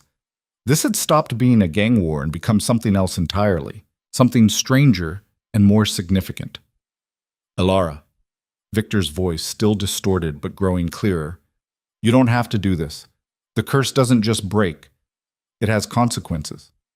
The power I have, the control, it all comes from the darkness. Without it, I'm just human, Elara finished. You'd be just human, mortal and vulnerable and ordinary. Is that what scares you? The creature flinched. You've been hiding behind the curse for so long, using it as an excuse for why you can't have normal things. Love, connection, actual happiness. But the truth is you're just afraid. Afraid that without the monster, you're not special, not worthy, not enough. And if I'm not? The question came out raw. If I break the curse and you realize I'm nothing without it, then I'll love you anyway. Because that's what love is. It's not about power or curses or being special. It's about choosing someone despite their flaws, because of their flaws, knowing they're just as broken and scared as you are and deciding that's okay. Elara stepped closer, placing both hands on the creature's chest where a human heart would be. I was married to a man who left me because I couldn't give him the fantasy family he wanted, who measured my worth by my ability to perform one biological function. And I spent years believing he was right, that I was less than, worthless. You're not. I know that now. Because you taught me. You looked at me, really looked, and saw someone worth listening to, worth protecting, worth loving. Not despite being broken, but because being broken meant I understood what it felt like. The creature's form shuddered. Shadows rippled and contracted. So here's what I'm saying, Elara continued. I choose you. Both versions. The crime lord and the monster and whatever you are without the curse. I choose the man who threatened to gut people for crossing his ethical lines. I choose the creature who cried when I stayed through the transformation. I choose all of it, all of you, completely. Even knowing what I've done, what I am, I know exactly what you are. A man who maintains a criminal empire built on exploitation, who sells people and moves drugs and profits from suffering, who's also created rules to minimize harm and protected women from worse fates, and struggled every single day with the weight of impossible choices. Elara's voice cracked. You're not good, but you're not pure evil either. You're complicated and flawed and trying your best in a situation that doesn't have right answers. And I love you anyway. The creature's claws came up to cover her hands. I love you too. Both the man and the monster love you more than anything else in this broken world. Then let it go. Let the curse go. Be whole instead of divided. Trust that you're enough without it. What if I'm not? Then we'll figure it out together. That's what love means. We stop doing this alone. The creature closed its black eyes. When it spoke, Victor's voice came through clear and strong. I accept it. All of it. The darkness and the light. The man I pretend to be during the day and the monster I actually am at night. It's all me. It's all real. And she loves it anyway. I accept that. I accept myself. The change was instantaneous and catastrophic. Light exploded from the creature's form. Not warm golden light, but cold, piercing white that turned the ballroom into a photographic negative. Elara stumbled backward, shielding her eyes, as the light grew brighter and brighter until it felt like staring into the sun. Then it collapsed inward, sucking back into the creature's body in a rush of displaced air that knocked everyone off their feet. When Elara's vision cleared, Victor stood where the creature had been. Just Victor. Human and whole. Wearing the remains of his tuxedo, blood still staining his shoulder from the bullet wound. But his eyes were different. Still dark brown, but somehow clearer, like he was seeing the world in focus for the first time. It's gone, he said, his voice filled with wonder and terror. I can feel it. The curse, the darkness, the split, it's completely gone. How do you feel? Ilara asked. Terrified. Relieved. Human in a way I haven't been since I was a child. Like I'm fully present instead of fighting myself every second. He looked at his hands, turning them over. I don't know how to be just one thing instead of two. You'll learn. We both will. Victor pulled her against him, burying his face in her hair. I don't deserve you. Nobody deserves anybody. We just choose each other and hope it's enough. They stayed like that while the ballroom slowly came back to life around them. Catherine had disappeared, likely slipping away while everyone's attention was on the transformation. Her father's men were either dead or fled. The guests who remained looked shell-shocked, processing what they'd just witnessed. Anna appeared from somewhere, her practical nature kicking in immediately. We need to get that shoulder treated and clear the bodies, and figure out what to tell the authorities when they show up asking about gunfire in an Upper East Side mansion. Let them come, Victor said. I'm done hiding. You're also done being unkillable, Anna pointed out. That bullet in your shoulder? It would have healed overnight before. Now you're just a man who needs actual medical attention. The words settled over the room like snow. Victor Calderon, Manhattan's most feared crime lord, the unkillable monster who'd controlled the underworld for a decade, was mortal now. Vulnerable. Human. His empire would eat him alive. Over the next 3 days, that's exactly what almost happened. Word spread through the criminal underground that Victor had lost his curse, that he was just a man now instead of something other. Rivals started circling immediately, old enemies and ambitious subordinates alike, all sensing weakness. Victor's security team was loyal, but loyalty only went so far when the person you were protecting could actually die now. His organization started fracturing as key players calculated their odds of taking over versus staying under his command. Through it all, Victor refused to hide. He walked through his empire with his head high, Ilara at his side, and dared anyone to make a move. You realize this is insane, Ilara said after the fifth tense meeting, where underbosses tested whether Victor would back down without his monster to enforce his will. Probably. But I'm not going back, not to the curse, not to being split in half, not to any of it. Victor poured bourbon into 2 glasses. If I lose everything because of it, at least I'll lose it as a whole person. What about the women downstairs, Sophie and the others? What happens to them if your organization collapses? Victor's jaw clenched. I've been thinking about that. About a lot of things, actually. Without the curse driving me, some of what I've done feels... He stopped, searching for words. Less necessary. More like choices I made because I could, not because I had to. What are you saying? I'm saying maybe it's time to change. Not all at once. That would destabilize everything, and people would die. But gradually. Find legitimate businesses for the illegitimate operations. Release the women who want to leave. Actually become the person you seem to think I can be. That's a pretty big shift from I am what I am, take it or leave it. Yeah, well, losing the curse gave me perspective. Turns out when you're not fighting yourself every second, you have energy left over to actually evaluate whether the things you're doing make sense. Victor handed her a glass. I'm not going to transform overnight into some kind of humanitarian, but I can stop being actively evil. That's a start. It took 6 months to stabilize the empire after the gala. 6 months of tense negotiations and strategic eliminations and carefully managed transitions. Victor proved that even without supernatural power, he was still dangerous. His mind was sharp, his network extensive, and his willingness to be ruthless when necessary hadn't diminished with the curse. But things did change. Slowly. Almost imperceptibly at first. The women in the basement were offered choices. Stay and work in legitimate positions with actual wages, or leave with enough money to start over somewhere else. Sophie chose to leave, heading to California with a check that would cover college tuition. She hugged Ilara on her way out, whispering, "Thank you for showing us we could be more than furniture."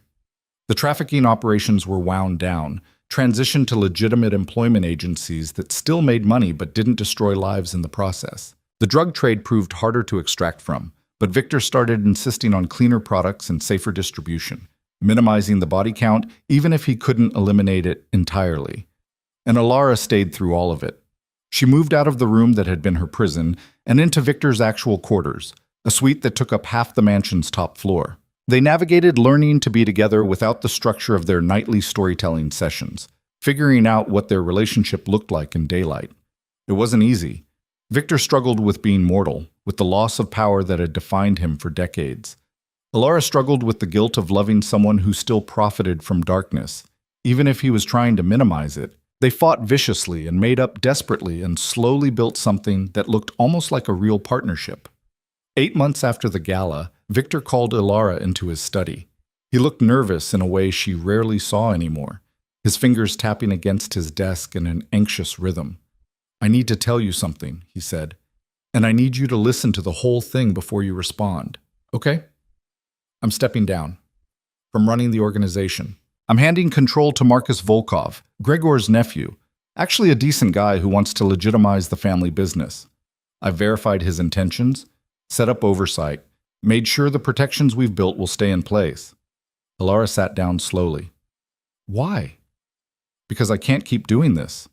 Running an empire, even a changing one, while trying to build an actual life with you. The two things pull in opposite directions, and I'm choosing you. Victor, I know what you're going to say, that I don't have to give up everything, that we can make it work. But I don't want to make it work. I want to actually be present. I want to wake up in the morning without calculating whether someone's going to try to kill me that day. I want—" He stopped, his voice rough. "I want to be boring with you, domestic, normal." "You'll hate it," Alara said. "Within a month you'll be climbing the walls from boredom." "Maybe. Probably. But at least I'll be climbing those walls as myself instead of as the role everyone expects me to play." "What will you do?" "I don't know. Figure it out as I go. Maybe that's the point, actually choosing my life instead of inheriting it or being forced into it by a curse." Victor came around the desk, kneeling in front of her chair. "But I know I want to do it with you, if you'll have me." He pulled out a ring, not the massive diamond he'd given Catherine for show, but something simpler, a band of twisted gold with a single small stone that caught the light. "This isn't strategic," Victor said. "It's not about alliances or appearances or what makes sense for business. This is me asking you to build a life together. Boring, domestic, probably messy. Will you marry me?" Alara looked at the ring, at Victor's face, at the man who'd gone from crime lord to cursed creature to just himself, flawed and trying and offering her the most ordinary thing in the world, a future. "Yes," she said, "but on one condition. Anything. We do something with all this money you've accumulated. Something that actually helps people instead of just minimizing harm. A foundation, maybe. For women leaving bad situations. For families crushed by debt they can't pay." Victor laughed, the sound lighter than she'd ever heard it. "You want to turn blood money into charity? I want to make something good out of all the ugly we've lived through, both of us." "Is that too much to ask?" "No, it's perfect. You're perfect. I'm really not. I'm broken and complicated and probably making a huge mistake marrying a former crime lord. Good thing I'm broken and complicated too. We match."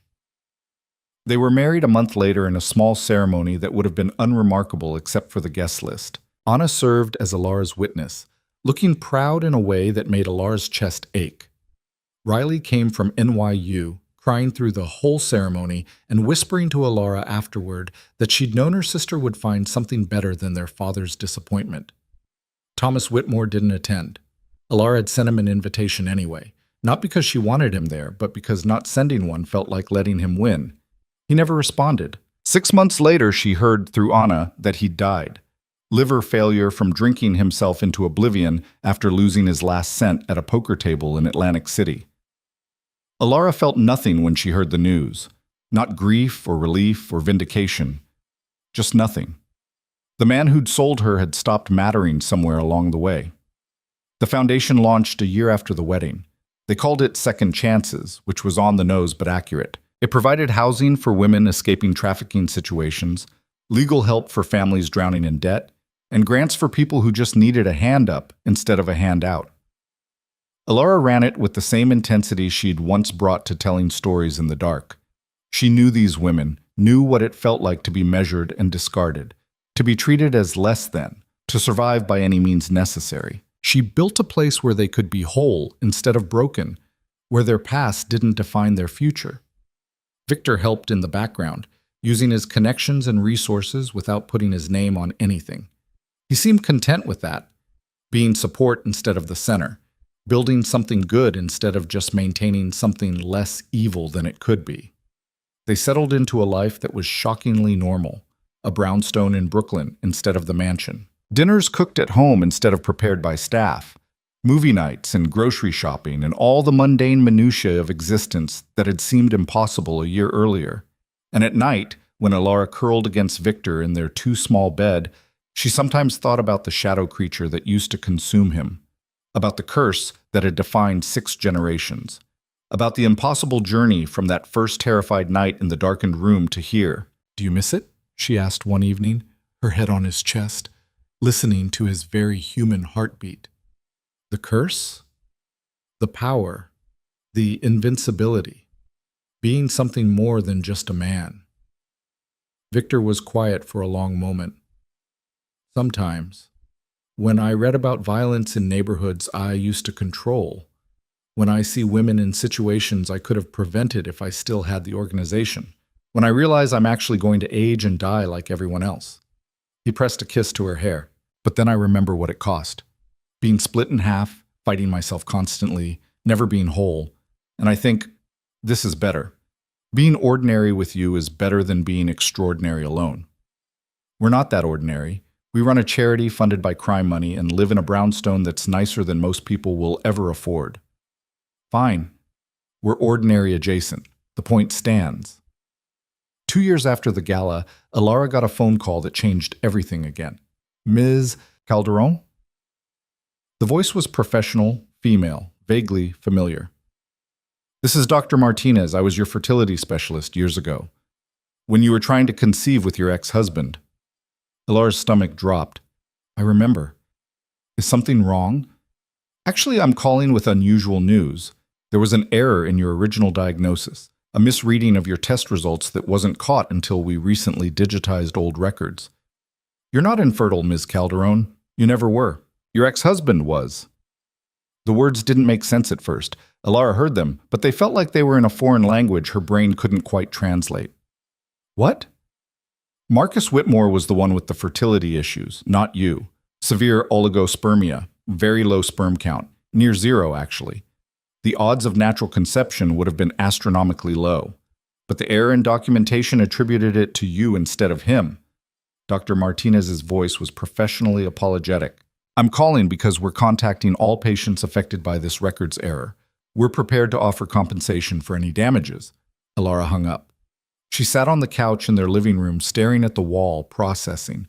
Marcus had left her because he thought she was broken, had made her believe she was defective, worthless, unable to fulfill her basic biological purpose. And the whole time it had been him. He was the one who couldn't have children. She should feel vindicated, relieved, something. Instead, she just felt tired. Victor found her there an hour later, still sitting in the same position. He didn't ask what was wrong, just sat beside her and waited. "I'm not infertile," Alara said finally. "I never was. The doctor screwed up the records. Marcus was the one who couldn't have kids." Victor absorbed that. "How do you feel about it?" "I don't know. Angry that he made me believe I was broken when he was the one with the problem. Sad that I wasted years thinking I was worthless because of a medical error. Relieved that maybe I'm not as fundamentally damaged as I thought. You were never damaged. Error or not, you were always whole. Easy to say now, harder to believe when you've spent years being told otherwise." "Yeah, I know something about that." Victor pulled her against him. "The curse told me I was split, incomplete, half monster. Turns out I was always whole too. Just believed the wrong story about myself." They sat together as afternoon faded to evening, processing the weird ways life could circle back on itself. How the thing you thought defined you could turn out to be a lie. How you could build a whole identity around brokenness only to discover you were never broken at all. "Do you want kids?" Victor asked eventually. "Now that you know it's possible." Alara thought about it, really thought, instead of dismissing the question like she'd learned to do over the years. "Maybe. Someday. Not to prove anything, or because I'm supposed to, but because it might be nice." building something together that's just ours. Okay. Okay? That's it? No grand declarations about wanting a family or not wanting to disrupt our life. We'll figure it out. Same way we figured out everything else. Together and messy and probably imperfectly. Victor kissed her temple. That's the nice thing about not having a curse defining your future. You get to actually choose. 3 months later, Alara took a pregnancy test on a whim. The positive result felt surreal, like something that happened to other people, not broken waitresses from Queens who'd been deemed worthless. Except she wasn't that anymore. Hadn't been for a long time. She was Alara Calderon, wife of a former crime lord, director of a foundation that helped hundreds of women every year, a whole person who'd survived being sold, falling in love with a monster, and discovering that wholeness had been inside her all along. The baby arrived on a Tuesday morning in March, screaming indignantly at being thrust into the world. She was small and red and completely perfect in the way that new humans are. Victor held her with the careful terror of someone who'd never expected to have something so fragile depend on him. "She looks like you," he said, his voice rough with emotion. "She looks like an angry potato. All babies do. An angry potato who's going to grow up knowing she's wanted, knowing she's enough exactly as she is, never questioning her worth." Alara watched her husband, the man who'd been a crime lord and a monster and was now just a father holding his daughter, and felt something settle in her chest. Not happily ever after. Life was too complicated for that. But something close. They named her Hope, which was on the nose and probably setting her up for a lifetime of eye-rolling, but it felt right. She was proof that people could change, that curses could be broken, that love could exist in the wreckage of impossible situations and build something new. Riley visited from grad school, crying happy tears and demanding to be the favorite aunt. Anna brought gifts and advice and looked at Alara with something like maternal pride. Even some of the women from Second Chances came by, bringing clothes and toys and stories about how the foundation had changed their lives. Victor's old organization sent a baby gift too, an obscenely expensive bassinet from Marcus Volkov with a note that said, "To new beginnings and better legacies." Victor laughed when he read it, the sound lighter than Alara had ever heard. "We actually did it," he said that night, both of them exhausted as Hope screamed through her third diaper change of the hour. "Built something good out of all the ugly. We're still building it. This doesn't erase what came before." "No, but it proves what comes before doesn't have to define what comes after." Years passed. Hope grew into a stubborn, brilliant child who asked too many questions and took no prisoners. The foundation expanded, helping more women every year, doing the work of turning pain into purpose. Victor stayed mortal and ordinary and seemed genuinely content with both. And sometimes, late at night when the house was quiet, Alara thought about that first terrifying evening when she'd been dragged to a mansion and offered to a mysterious guest. How she'd believed herself worthless, damaged, broken beyond repair. How a curse and a crime lord and an impossible love had taught her otherwise. She'd never thanked her father for selling her, would never forgive him for it, but she couldn't quite regret it either, because it had led here. To a life she could never have imagined. To wholeness she hadn't known was possible. To a man who'd been split between human and monster and learned to be both simultaneously. Who'd chosen love over power and ordinariness over invincibility, and her over everything else. To a daughter who would grow up knowing her worth was inherent, not conditional. Who would never be measured and found wanting because her parents understood that wholeness came from within, not from meeting someone else's requirements. To a foundation built on blood money that was slowly, imperfectly, washing that blood away by helping others find their own paths to freedom. It wasn't a fairy tale ending. There was no magic that fixed everything, no curse breaking that made the world perfect. Just two broken people who'd chosen each other and built something better than either had been alone. And in the end, that was enough. More than enough. It was everything.